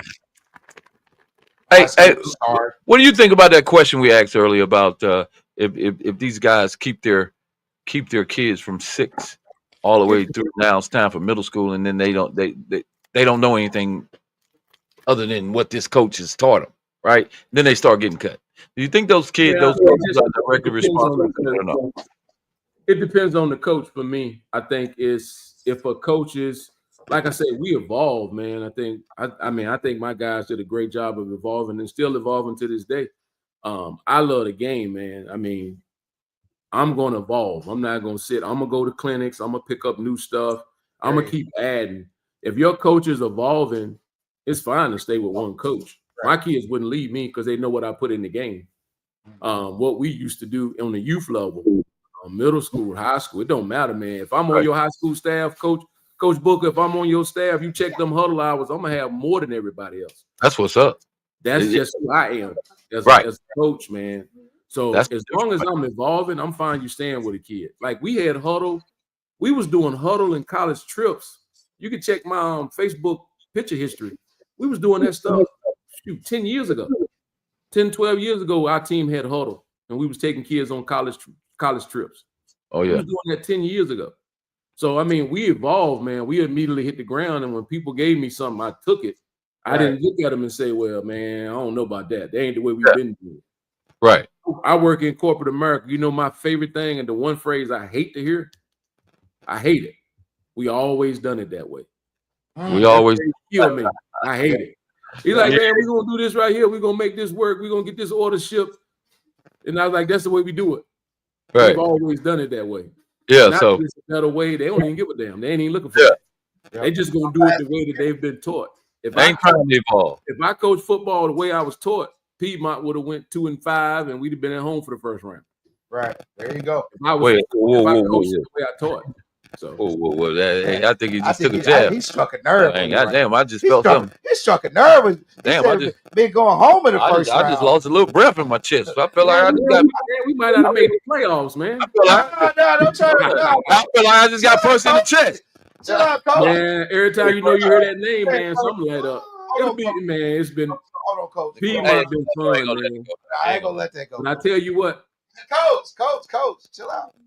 You said that we would have been home in the first round. yeah, man, no, that wasn't no shot at Book. That was I said we might not have made the playoffs. Y'all took it as a shot, man. I ain't telling no shots, man. I know how hard it is. It's hard to win. Yeah, he did. Yeah, winning is hard, man. It's hard to When win. you win all the time, people take it for granted, but it's hard. You better believe that shit ain't happening. Hey, my favorite saying is, "Hey man, hey guys that's out there winning, man. They ain't winning by accident. Absolutely. No, it's no accident. Hey, when you win it every year and you constantly, I don't care what team you get, what guys you got in front of you, whatever, you still winning. You're Winning. Yeah, still winning. It's hard, man. That shit ain't. You got Expectations are high. Yeah, It is hard. Yeah, but Yeah. you got to address those expectations, man. absolutely. I mean, Absolutely. that's day one thing. That's a team meeting thing. As soon as you have an interest meeting, I tell you what the expectations are that day. And you can take Absolutely. it, or you can take that and stay at the house. On you. That's what it is. You gotta set those Yeah, expectations. I don't have a problem as long as the coaching staff's evolving, man. Staying with one team. I know he said he don't like it. Clark don't like it, but it's just as long as the staff's evolving. You can't be too over prepared for a job interview. Right. That makes sense. what- But what you said, your philosophy, if the coach is evolving and the players evolving, then it makes sense. But if the players if you still running the same shit and fucking Pee Wee and all the way up to junior midget, they're not running shit. It's not gonna work. Right. But some people do that. Yeah, because that's all they know how to coach. So you That's all they really do. you putting that kid in a bad position because as soon as he get to an ex-coach that don't give a damn about none of that shit, our scheme is nothing like what you've been taught. Now what? And I ain't about to baby you. Can you help me win football games or not, kid? All right, next. That's just the way it goes. Right? Speaking of staffs, though, man, that was another question I had asked a panel of people in different forms, man. What's the how do you identify a quality coaching staff, man? What does that look like? What's the characteristics of yeah, I'm talking to you. For me, man, it's number one, you gotta love the kids. You can't be out there, it can't be I'm all about X's and O's and I just love football. You gotta love the kids first, Right. and you gotta be willing to learn and put the time in. Right. If you ain't putting the time in, ain't nobody gonna coach you. We're talking about Ain't nobody gonna want you on their staff. If I hire you as a coach, right. you show up one day a week, you show up game day, and then you ain't bringing nothing to no information in. You ain't dedicated to the cause, man. It's Right. terrible, man. So do you interview your staff? If you get some new guys that want to come in, do you put them through some type of? I mean, I just need one person to vouch for you. Right. If one person thinks you qualify. I mean, football, that's how it works. Nobody hire nobody off interviews. Really. Facts. I don't Right. really interview. I mean, we know most of the coaches in the city. We all do. Most of the guys that can coach. Facts. And then when the guy's asking, and I'll be like, yo, if we got an opening for sure. I get people ask all the time, if we got an opening, man, we good. What's Appreciate that? Oh, what's up, Hawk? Is that a The goat? goat? Are you saying you're a goat or a dog? Hey, the goat? Man, Is that a goat or a dog? I Greg, tell you what, though, man. What I want to do, though, Booker, man, I want more than anything, and I'm gonna start speaking into existence. I want to be a head high school coach, man. Oh yeah, I want to run a program. Come on now. I don't necessarily, man. Honestly, I think I could take Piedmont staff and we can make it to the playoffs at some of these schools. Ooh. y'all. I ain't saying we'll beat no top school, but we can make it. Yeah, on the line. Breaking news. We need a breaking news tickler going across No, there. man, I told you I'm gonna come get Booker and all y'all, man. If it's somebody out here right now looking for a staff, man, they're looking for a fresh start, man. They just can't quite get over the hump, man. Sounds like Garinger. But Hold on. It look like they do some Garinger's doing better. Actually Garinger's doing great better. things. I seen they got. Yeah, man. I mean, now I'm gonna be saying that some places it's tough to win. Yes. Hopewell, those Yeah. are really tough places to win. Now I ain't Yeah. finna tell you no lie and say here, Clark, if I get that job, we gonna go to the playoffs. That's just a tough job for anybody. But you said, I ain't Jesus. I ain't like Jesus. I ain't walking in water, turning water to wine. Look like you do a little backstroking now. I mean, dog. You I just mean, said, I can take That's, this. those are tough places to win, man. all I'm saying is the Garinger job could be open in about a year or two. It'll be open. Now, who's the coach over there? I like that too. I love him. I think he's gonna do. I love him. I think he's a great coach, man. But like you said, some places it's tough to win, man. And I think It's really tough to win. Rezone is going to help them out. I think that's going to put some other kids in their vicinity. I mean, the coaches do a good job. I'm not saying they're bad coaches. It's just tough. Places. Hopewell and Garinger, I've been in Charlotte 17 years. I don't know that they've ever had like a 500 plus record. Yeah, I haven't seen. You know what it is, man? It's like these kids. It's not the coaching staff, bro. Honestly, it's not just me. From my experience, it's just the environment these kids come from, and it's just not conducive for. Whew. You got to build that culture, man. That, bro. So it's hard. Culture. You saying you want to be a coach? Have you gone after that? I mean, because it's been some. I would have took a head coach. It's just so hard with my son in school. In high school right now, I don't want to miss his games. They go by so fast. You're gonna let your son graduate, and then you're gonna when he's graduated or he's situated, then absolutely. Yeah. I would do a head job now though. A head coach job, I would do that now. If they offer you a head coaching job, you jump right in. If they offer me a head coaching job, I would do that now. I would want, man. You know how many locally? How far would you go? 100 miles, 200 miles. How far would you go? Indian. Yeah, Kannapolis. Man, you got to be a head high school coach. You got to be around that building. Man, South Carolina though, I can leave everything the way they pay. You know that right. I can leave everything. I don't need the job. Oh yeah, I'm out of here. But I had a good friend. He listened. I know he on this chat. We talked about that though. A lot of these coaches in Charlotte, sorry, baby girl. Yeah, a lot of these coaches in Charlotte want these big paychecks. They don't want that big pressure though. They don't want that big pressure. You want that big paycheck. I got a friend in Georgia right now. If you lose, you go about 3-4 losing seasons, you're gonna be teaching PE at an elementary school now. Back in Charlotte. Yeah, you're gonna be teaching elementary school PE, kindergarten PE, doing rolls and flips and hula hoops. Lose about 2 or 3 losing seasons in a row. Everybody want that big check, man. A lot of these coaches ain't no good, man. I done watched them from the sidelines, man. No disrespect. I appreciate all you put into the game. It's a lot of effort. But man, there's a lot of bad coaches in Charlotte. High school coaches. Right. I believe bad ones. Bad coach. What's a bad? And you got a guy like me that's gonna give you 40 hours a week on top of 40-hour week job trying to be great. I know I can do better than that. Coach, define that. With all due respect. What's a bad coach? What's a bad coach? You just said it. What's a bad coach? Basically, give us some examples of what you've seen. Bad coaching. Bad coaching. What I've seen, bad coaching. Don't have a clue on offense. I would say, offense is the kicker. I see some bad offensive schemes, and really, it's like you're doing it my way. Right. I think bad coaching, not using your talent. I see teams that can win a lot more games, but the coach wants to win his way. Right. Bad coaching is a relationship with the kids. Not having it. Kids don't need to be scared of you. They need to fear what can happen if they screw up. Right. They don't need to be scared. You can't be above reproach where I can't even have a conversation with you. Absolutely. And you got to be about the kids. Like I said, you got to love kids more than anything. True. There can't be no situation where you bad mouthing a kid, or if a kid leave your program, or a kid ain't rocking with you, or a kid don't even want to play, or a kid's not doing what you want, you still can't crash the kid and talk bad about him. Right. So Charlotte, as big as it is, it's still small. That word gonna get back. Right. If you say something bad about a kid or to another coach or to somebody, it's gonna get back. Right. And then you don't want to be in that situation. But so many of those guys do that. They down talk kids, don't use them right. And then the talent is like, it's called keeping the talent. Guys don't keep the talent. And it's not about the transfer portal. It's like the kid, if you're winning games and you're teaching kids and putting them in situations to get better, they ain't going nowhere. That's a fact. So it sounds like it's just but really it's like offensively, defense is like dudes running very stuff that kids can't get better on Saturday. Like you can't, if you playing drop cover 3, what they call county fair 3, the whole game, and you just run into a spot and sitting still, and you're not really learning the game and making reads. When you go to college, you're gonna be in the portal in 6 months. Not even.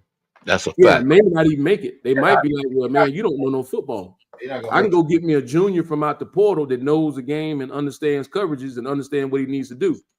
I can go get a wide receiver out the portal that understands the offense and option routes and how to make reads on the defense. For sure. I can go get a quarterback that can run and also make throws and read defenses and read simple schemes and simple concepts. Right. Yeah, if you can't do all that stuff, man, and you think you're gonna commit, everybody love you, and you commit to school when they get you on that campus and you don't know none of that stuff. Right, you're out of there. 3-4 months later, after the season over, you posted on Twitter. Transfer. Well, best decision for me and my family. I decided. To somewhere else. And that's the problem, Coach Clark. I love kids. I don't ever want them to be underprepared. Right. So to me, it sounds like in a nutshell, a bad coach lacks leadership skills. Absolutely. You can That's do all. it all. You can do Everything it all. leadership skills. Yeah. Leadership skills, man. And how you approach the kids in the game.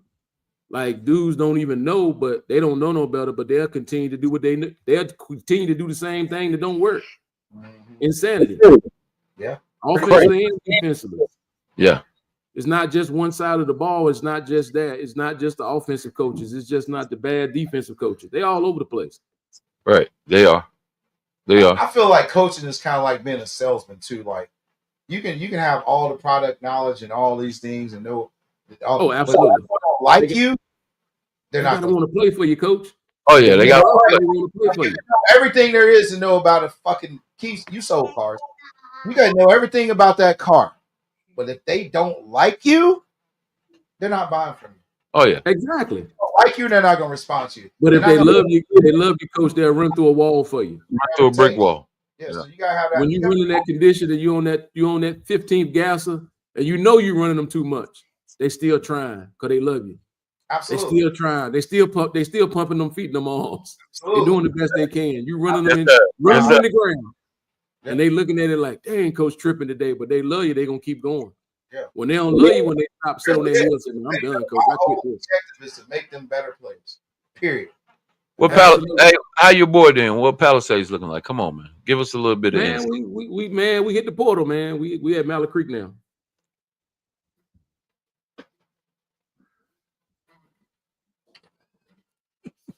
But you dropping the mic. Why you look at me, bro? Y'all, look at me. Breaking news. This is breaking news. Breaking news, brother. No, not really, man. Not really, man. This show, you was talking about your son Palisades. No, he was going. He wanted to stay, man. He wanted to stay. Quarterback, right? Quarterback, right? Like I said, man, he's been them Piedmont kids. He went to Piedmont with, been on him. They wanted him to go last year. He went over there with Josh. Yeah, all them kids, Josh, Jeremiah, and when they left, all them kids wanted to go to Mallard Creek. Like I said, they've been on him since.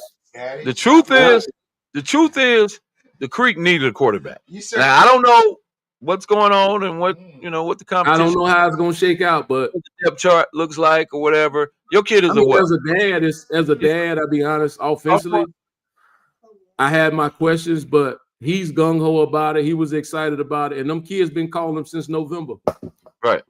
Trying to get him to come. they call him. And he wouldn't go at first. Your kid is a sophomore? Rising sophomore. That's all right there. That's perfect timing right there. What's his measurables, G? Yeah, he's 6. We went to camp, Wake Forest camp. He was what, 6'2", right at 6'2". He's a little under 6'2", not quite, like centimeters, not much. He's like right under 6'2", about 195 pounds. Damn, that's solid. Okay. Yeah, I mean, he's fine, man. He stand up a lot, man. He hit the weight. I will give Simmons that credit. He got him in the weight room. He made him lift. And I mean, that's what he was doing, getting stronger to get ready to tote the load. But yeah, like I said, just then them kids got to him and he didn't like the way things were looking, so went on burn the road up. Wow. Breaking news. Man, that man didn't put breaking news, man. You something else.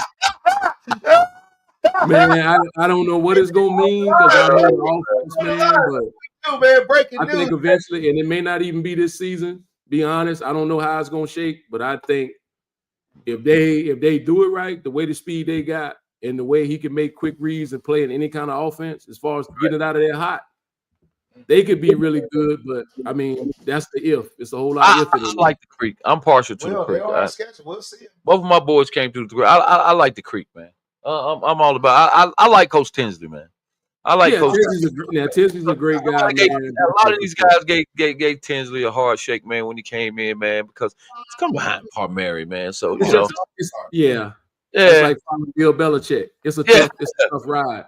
Yeah, it's a tough ride, and the expectations is different. Yeah, but but guess what, man? Coach Tinsley had a losing season since he's been at Mallard Creek, and he's won some games that nobody expected him to win. And I like that. He's won some games that everybody thought he was going to lose, and he won them, right? Yeah. And of course, I just think, but that's the only key to coaching. You got to define what that meter is. Absolutely. When you come after Palmieri, eventually you got to make a state championship, or you're gonna make somebody hot. Yeah. The booster club's not gonna be too happy with you, you know. Yeah, but you know, he's and I think eventually you gotta, but I think he can. I think he can too. I just don't know if it's this year, next year, when. But I know if the young G get in the saddle with that kind of speed and you tossing that peel. No. Not only that, they got some boys. They got some trench boys over there too. Oh, boy. Batman's absolutely. They big. Them boys big across the front, so he got some protection. I think he got that right tackle. I think Tinsley got a pretty good right tackle over there, left tackle over there. Where he come from? Where he play at? Where he play at? Female boy. Oh, he played at Fremont. My bad. hey, them boy. Hey, shameless plug. Man, them boys got some there. Hey, they solid up front. So I think Lil P get in there, man. He gonna be protected, man. He gonna be. Man, I'm hopeful, man. I'm hopeful his workout, man. But yeah, he decided. It was his decision. I didn't force him. Honestly, it was a few schools I wanted him to go to, but he wasn't interested. But as much as that, playing with those kids again, and also it's belief. A lot of with a quarterback is the trust and belief. Oh yeah. See, honestly, at Palisades, I mean, he didn't play youth ball with those kids. He played youth ball with a few of them. Right. They didn't know how good he could be. At Mallard Creek, those kids won the city championship with him. A lot of them boys he grew up with. We stayed in Highland Creek, and we coming back home. Back home in about 3 months. Okay. I'm coming back home.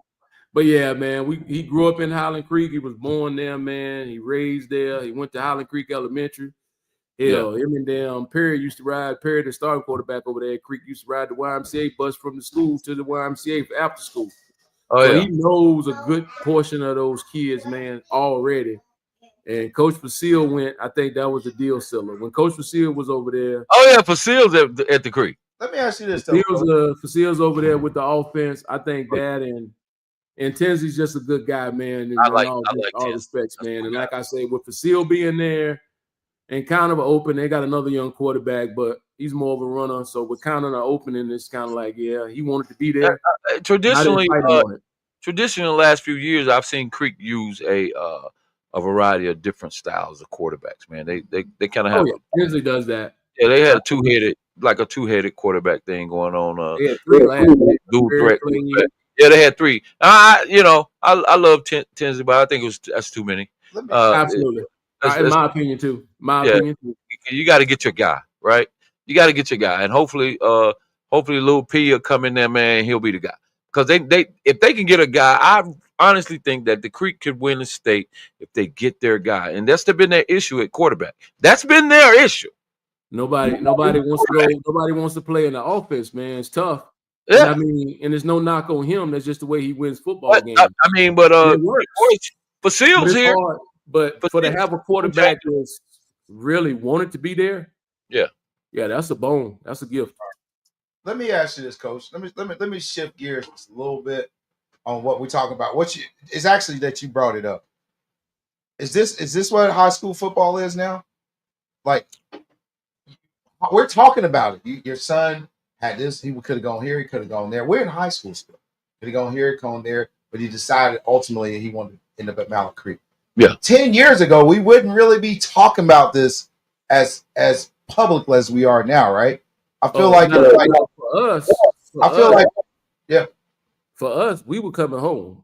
I mean, we were staying down south, man. We don't. I mean, honestly, nobody in my family likes it. We just got a bigger house down here. here's what I'm saying. All our friends up north, so we in Creek neighborhood for sure. We in Highland Creek. We come on back to home. the Creek. That's my home. I feel you. Yeah, But so that was gonna be his home school. But if I'd have had to, for a quarterback, stack your ones, No, you I think you got to find a fit. Coach. Go ahead and I'm get it. saying, is this the norm now? It's almost like the transfer portal in a sense. Like but I'm saying, like, we wouldn't be having these open conversations about where our kids gonna play. Could have gone here, we could have gone there, because we know basically it's supposed to be zip code, right? But I'm saying, like, you basically just said, hey, I'm gonna put my son in the best situation, and he had could have gone here, could have gone there. I'm saying we're having an open, live conversation about the choices your son has, opportunities. Yeah, I mean, I think it would have been about that though. Right. I'm it saying, would have been something. It would have been some strange thing, but like I said, we were in. I mean, we had planned on moving back to the area anyway. no, I Because we feel didn't like the South. We don't like it down there, but so we just wanted to get back in Creek anyway. So that's what he was going to be, regardless whether or not he stayed. And he could have stayed at Palisades, or we could have made the rental choice to rent something somewhere else to get him in school somewhere else.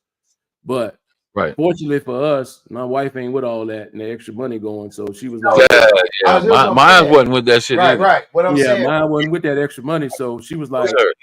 all I'm saying is this where we at now? Is this? oh, where we at? absolutely. Yeah. This That's is all I'm where we're saying.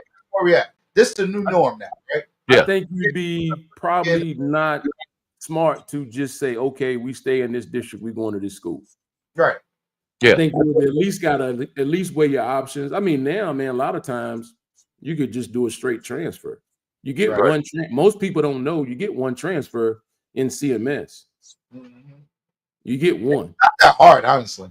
Now it's still hard. AD got to be on board, and the principal got to be on board to let you through. But you still get one transfer. Yeah, but there's so many variables to that. Like I'll use my son for instance. He was able to transfer because it's true, but it was like he learns better in a smaller setting. So where he was supposed to go has a larger student body than where he end up going. But it's true. He does learn better in a smaller environment. Right? So there's so many ways around that shit. You just gotta be like you said, AD has to be on board. Man, it's like a lot of things. There's a lot of things in life, man, and I don't say this, and I love everybody. It's not easy, but I mean, black people just got a hold of this. Yeah, they Exactly. did. That's Right. my whole point. He said you gotta know what's best for you. What? You gotta go. We just got a hold of this. Now we're just talking about it more in the open. Man, Man, my whole point. I ain't gonna lie to y'all, man. That shit stressed me out. My son was at Mallet Creek. My son was at Mallet Creek, and he ended up transferring to Chambers. Right. Stress. It stressed me and his mom the hell out, bro. Because we like the Creek, and we like Coach Tinsley. But he felt like he wanted to be around some. He felt like Dad, I need to be around some dogs. There you go. He said that was, he's like, Dad. He's like, man, listen, man, I know y'all want me to stay. He said, but Dad, we talk about, we talk about me being in the best situation, competing on the level. Right. He said, I got to be around some dogs. He said, in practice, man, them guys will tell me, all right, little Booker, but you ain't got to run your route. You ain't got to do this. What? You ain't got to do that. Yeah. And he was like, man, I can't be in practice like that, man. The DBs don't even want me to go hard, man. They want me to pull back. But if I said, now, if you go to Chambers, bro, you're going to be, they got Concepcion over there. You know what I'm saying? They got some guys. Right now, you go to Creek, you the number one guy. Yeah. You go over to Chambers, you might be the number 2, or 3. I don't know. They had Hollywood over there and all that. Nah, man. He wanted to go where them dogs was, and that's where we ended up. What they say? I did it the right way too. I sold my house. No, I sold my house. I was living in Highland Creek, and sold my house and went over to. And we did it the right way, but I get it, man. Kids want to go. I mean, if you're a parent and you all in, I'm gonna put my son in the best situation. That's his period, bro. Your kid has to have the talent. Your son has to have the talent. So if your kid does, be honest with yourself too. First of all, be honest. Does my kid have that capability? Yeah. Don't just do it because you right. But here's what I'm saying. But what he shows you is basically what you've been teaching him his whole life, right? If you're the smartest guy in the room, you got to go to another room. Yeah, I can't always be the smartest guy in the room. I'm in the wrong room. I just think you got to do what's best for you, man. You can't. You do, man. You do. Yeah, I know coaches don't like it. They get mad. They get upset and all this stuff and that talk. And we losing kids, man. But shoot, man, you got to do what's best for you at the end of the day. Yeah. And when you win the game, you got to expect it to happen. If you bring in 20, 30 kids a year from the portal, and 5 or 6, you got to expect 5 or 6 to leave. That's just the nature of the business. Exactly. That's the nature of the beast, man. Yeah. Hey, man, congratulations on a fresh new start for your boy, man.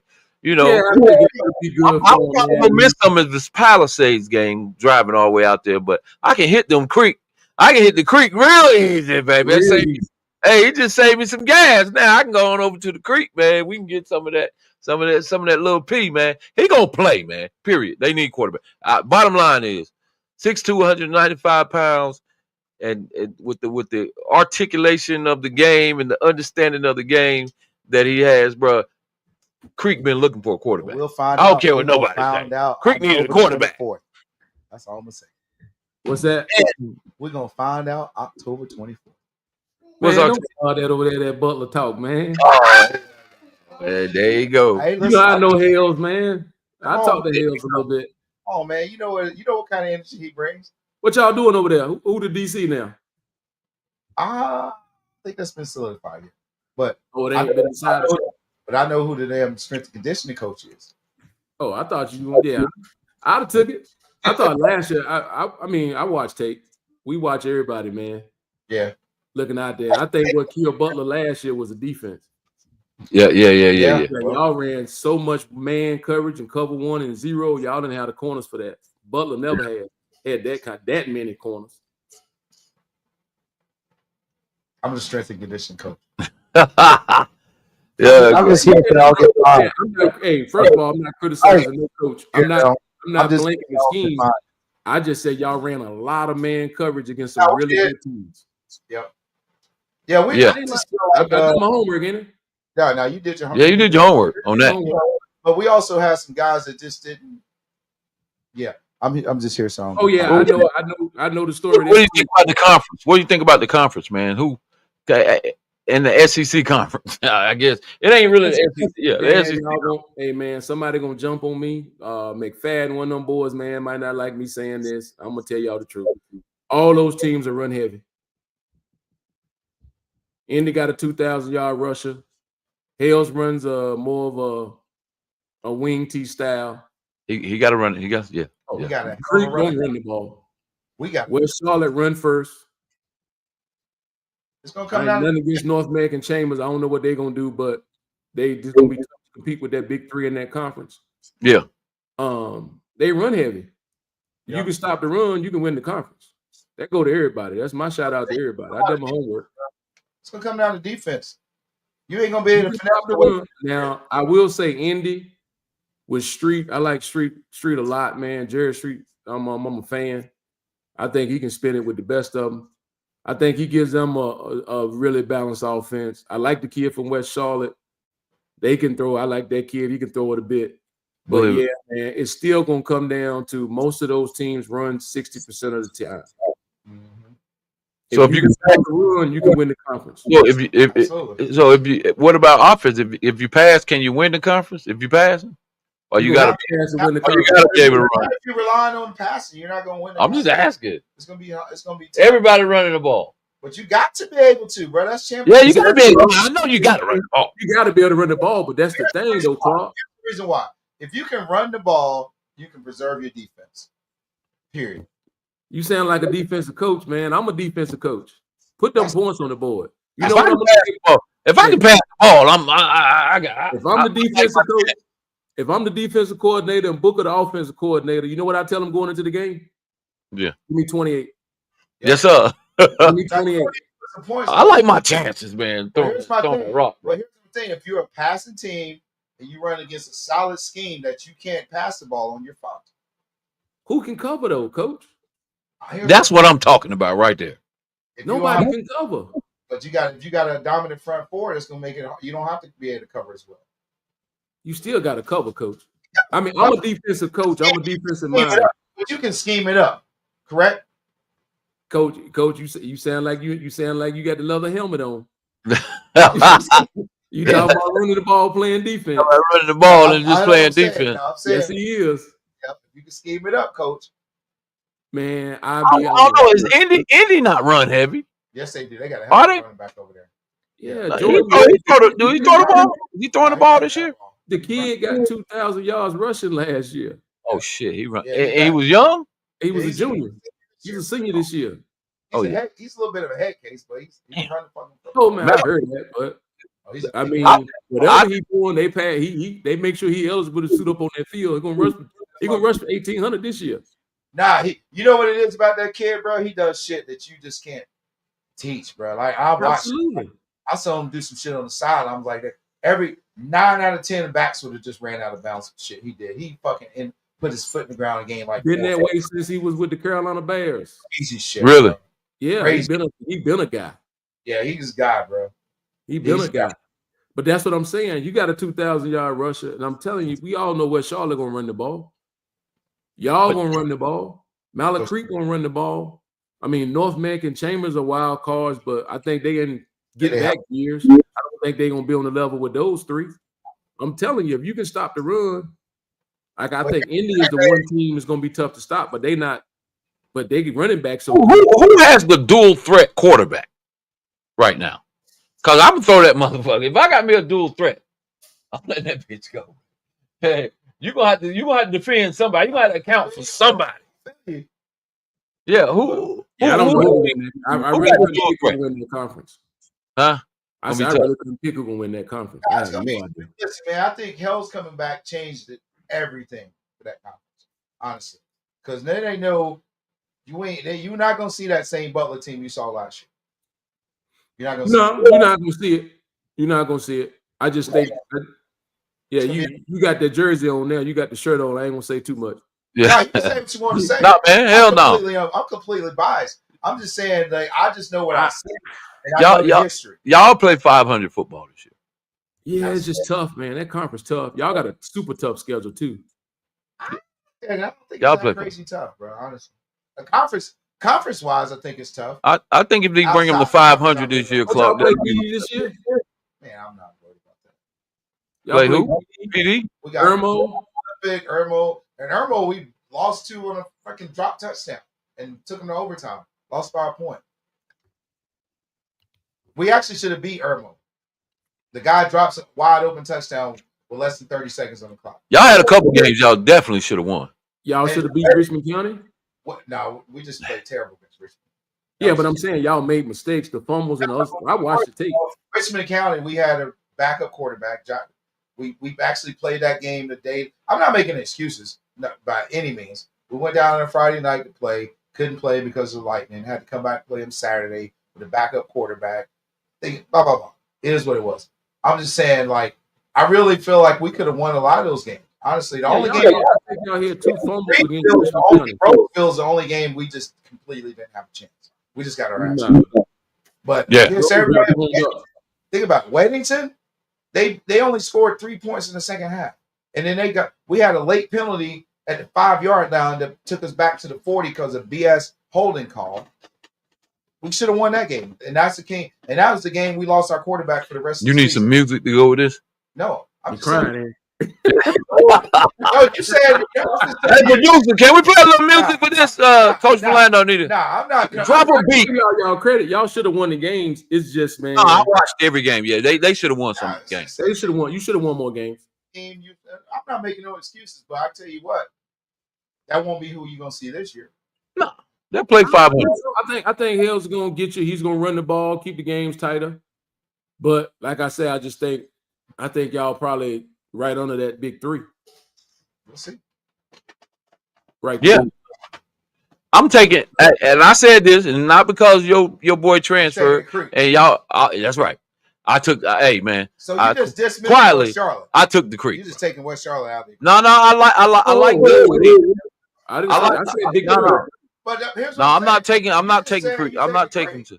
I like Creek. I say Creek is my sleeper. Okay. Let me just say that. West West Charlotte is the favorite to me, but Creek is my sleeper, bro.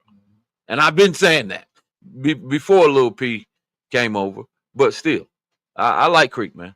I like Creek, man. They got some. I said big 3. Big 3. Okay. I said big 3. I said West Charlotte, Indy, and Creek would be the top 3. Mm-mm. Yeah. I don't know who's gonna win in between there. I love that. But you know what? What's Captain doing? Captain might be doing something over there, man. I don't know. Monday morning.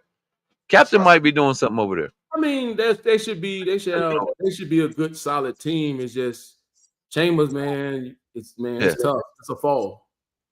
Yeah. Where's your boy at? Jonathan Grice. Is he? He's at Sun Valley. Oh, he's in Sun Valley. Okay. It's a good spot.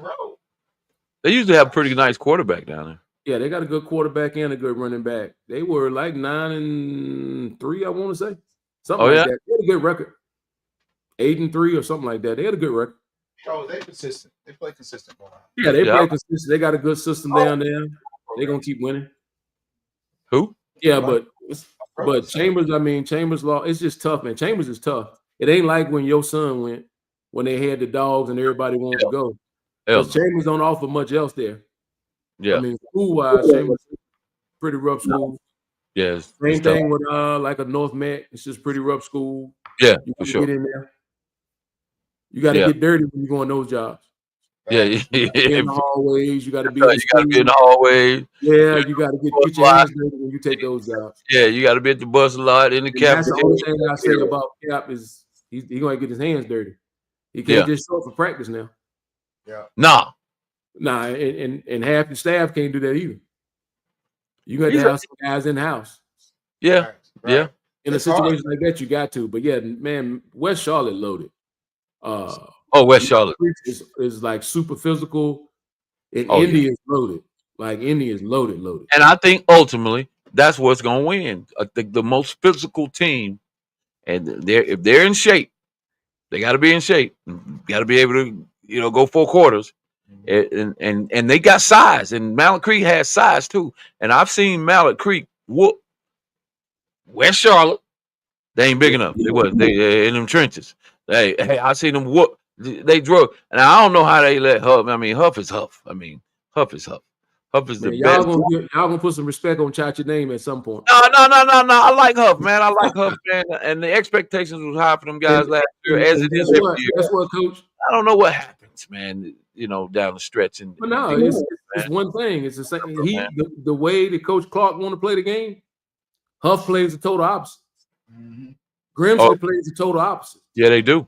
They hit you with that running back if they spread that box. They throw that damn ball. They win the ball. They're gonna throw that ball. They really want to throw the ball. Yeah, they want to throw the ball.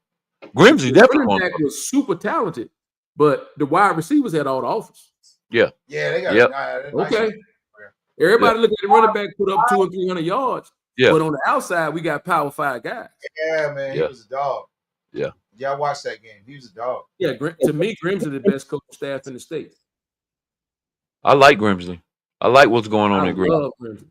They literally, after every game they was losing, Huff went up on them, Weddington was up on them, and they came back and beat all of them by close to double digits. Yep. That ain't no, like Booker said, there ain't no accident. People ain't talking about Weddington, man, and I like Weddington too, man. Yeah, I like Weddington too. I like It's just Weddington. you lose. They usually keep a 6'5" quarterback. This year, I told Zay Flicks I ain't seen the quarterback yet. Oh yeah. When they 6'5" and they 200 Yes, sir. pounds, they showing them off. I Yes, ain't sir. seen this one yet. Who the quarter? What about PD? I know they got a quarterback over there. Yeah, the lot kid's still there. Hot kid, yeah. I wish they could play in the conference. We Oh, played I wish them they play in the conference, but the team's got a good look at them consistently. 4th game. Grill's a great coach, and they got a great thing going. But Do you think high school football right now is probably at an all-time high as far as competition right now this season? Is this the best you've seen it as far as scheduling? And let's say in the last, can we say 5 Man. years? 5 years at two least. things Clark probably know. When they released that statement that RPI is more powerful than wins, Oh, that's why those coaches schedule that. Like Yep. it ain't You no gotta have secret. a tough schedule. Absolutely. yeah, You got to have a tough like gotta have- Creek schedule is ridiculous. crazy.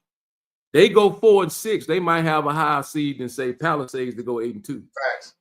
But I mean, if you want to be nationally ranked, you got to play a national schedule, bro. Like this. It'll be battle tested, right? Is really high school about national ranking or state championship? State champions. State championships, man. But if you I can mean, be that national ranking, you can keep that. They don't get rings for those. But if you're trying to aspire to be a nationally ranked team, you gotta play tough games. Will Huff be battle tested? Man, For me, Creek will play anybody. They go to the moon and play. I'm saying Huff. Will Huff be battle tested in that conference? Nah, they won't be battle tested, but they so talented, man. It's gonna be tough. They got 3-4 young receivers. You see my Piedmont boy got a UNC offer the other day. Yeah, I did see that. Mason. Yeah, Mason. Yeah, Mason. Yeah. This my take on Huff's schedule. It can go one or two ways, right? One way I can see it going is that they're so much better in their talent in their conference that your backup's going to get a lot of quality reps, which is going to help you later in the playoffs. But it also can hurt you if they're not blowing these teams out. Feel what I'm saying? Yeah. And then you start facing tough opponents. So I feel like the one good thing is that their backups will get some quality reps against live games. But I tell you one thing, as far as A-Day, I can tell you now what Sam Grounder thinking, what Kennedy Tinsley thinking, and what Baker thinking up at Huff. I just got to win the city championship. That's it. Win the city. West Forsyth and Roseville can't beat neither of them three teams. On a neutral site, in my backyard, or in Booker backyard, or right there at Ridge Road. Exactly. Roseville and West Forsyth can't beat either of those three teams. I don't think so. I think the winner of the city this year in Charlotte is going to win the state championship. I agree with that 100%. I like it. In 8A.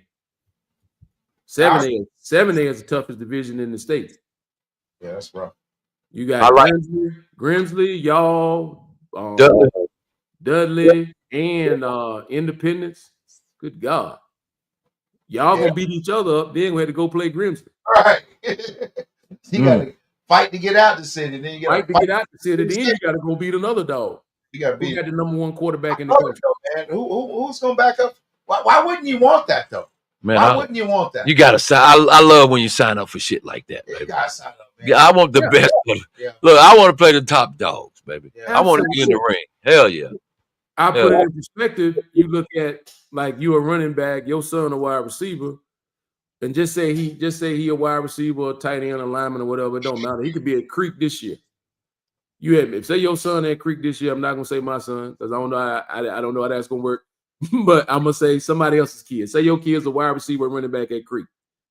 You play Roseville, you play Grayson, you play that conference schedule. You go up to Warwick and play on Saturday. Bro, 2 good games. If you have 2 good games in that schedule, it's worth more on your recruiting profile than 7 good games going in there playing with Providence, playing a bunch of tomato cans. That's right. You see what I'm saying?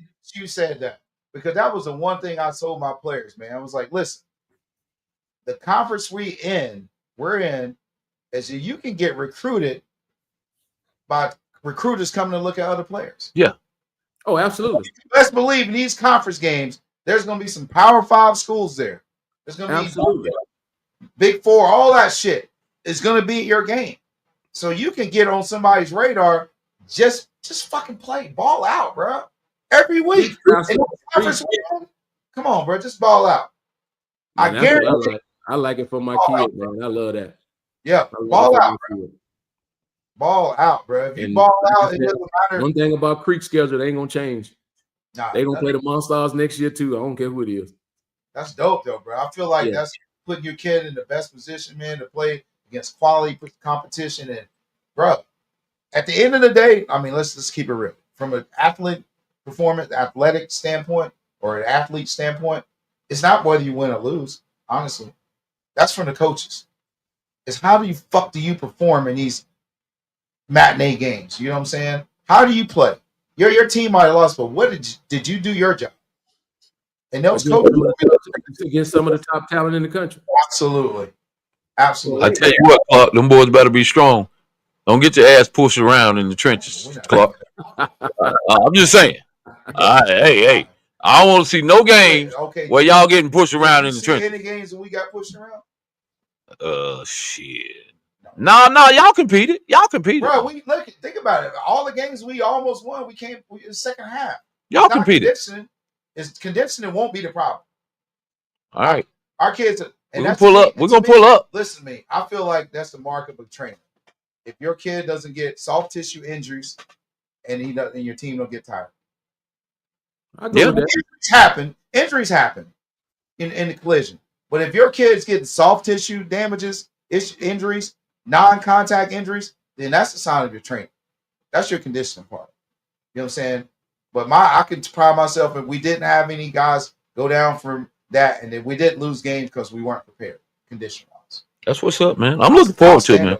I'm excited about high school football, man. I really am, man. Oh, it's gonna be great. I really am, man. Motherfucker couldn't make me practice no damn middle school on Friday. I heard one of my coaches say, shit, I ain't practicing no damn football on Friday. You out there. It's gonna be a lot of that. No, I don't know which way I'm going, man. Not with the credentials you gonna have around your neck, baby. You gonna be on the sideline. Shit. Friday night, and then I'll be in Oklahoma on Saturday or somewhere in Oregon. Yeah, your son at Tulsa, right? Tulsa. Yeah. Oh, that's dope, man. That's dope. Yeah, he's moving around pretty good out there. Yeah, when I become a high school coach, I'm gonna come get you. Yeah, yeah, man. I run the water. I just want to be on the sideline. I'm gonna get him over there at Piedmont before I leave. Oh, shit. I don't know if that's gonna get him over there. Hard sell, that G. That could be a hard sell. Oh no, man. I told him I gotta beat him before I make any type. I know how that go. He gonna try. He Kevin Durant. He ain't gonna join me if I'm winning. I'm that boy on the back of your wall right now. I got that Mamba mentality. I ain't going nowhere. I know that's right. I ain't going nowhere till I beat that. Man, I got 3 more years unless somebody come with a high school head coaching job. And I consider. It's gonna open up, man. I like where we at, man. We at a good spot, developing kids, man. Sean. I got a few ideas, man, and we're gonna try to put them in place this year, man. We're gonna keep everything the same, tradition the same, but we're gonna add that pale wrinkle to it. And yeah, we're gonna take off. I think Piedmont gonna take off. That's good, man. Yeah. I'm here for it, brother. Wish you all the best of luck. Well, yeah, man, we're going to get off of here, man. Hey, Greg, as usual, man, we glad, man, you join us, man. You always bring the knowledge, man. Hey, man. Hey, you look good behind the mic, man. Hey, listen. Hey, man, you need to be a regular, bro. We're going to make him a regular, man. You stay man, make me a regular, man. I enjoy coming on, man. Talking ball is what I do, man. We're going to start sending out the link to you, man, every week, man. Yeah, I ain't no fake bad coach, man. I can talk ball all day. There you go. That's what's up, man. I love it, man. Hey, we appreciate it, man. Appreciate you coming on. Be good, man. Yeah, man. Enjoy your weekend, man. Friday, man. Happy Father's Day, by the way, brother. Oh, yeah. Oh, no doubt. Happy Father's Day, man. Y'all banging it out. I see y'all doing a good job out there, man. Oh, yeah. I appreciate you, big dog. They say the black father's dying. That's a lie, man. That's a damn lie. Don't make me no dinosaur. I'm here, man. Man, take care. All right, big dog. Man, I want to see. I want to get on a new set, man. I can't go without sitting Come on down over on to the new set, man. bro. Yeah. Come on over, brother. Oh, let me Come on, go. enjoy me. You got to adjust the camera. Hey, producer, we need a producer to come and adjust the camera, man. Hey, producer, you gotta come and adjust the camera, man. What's up, my man, Sean? Sean. Hey, shout out to Sean. I shouted you out earlier, man. President Pop Warner. What's up, Hey, brother? man, big time, man. Nationals, man. That's unheard of. While we're here, right here, go. Check that out. Wow.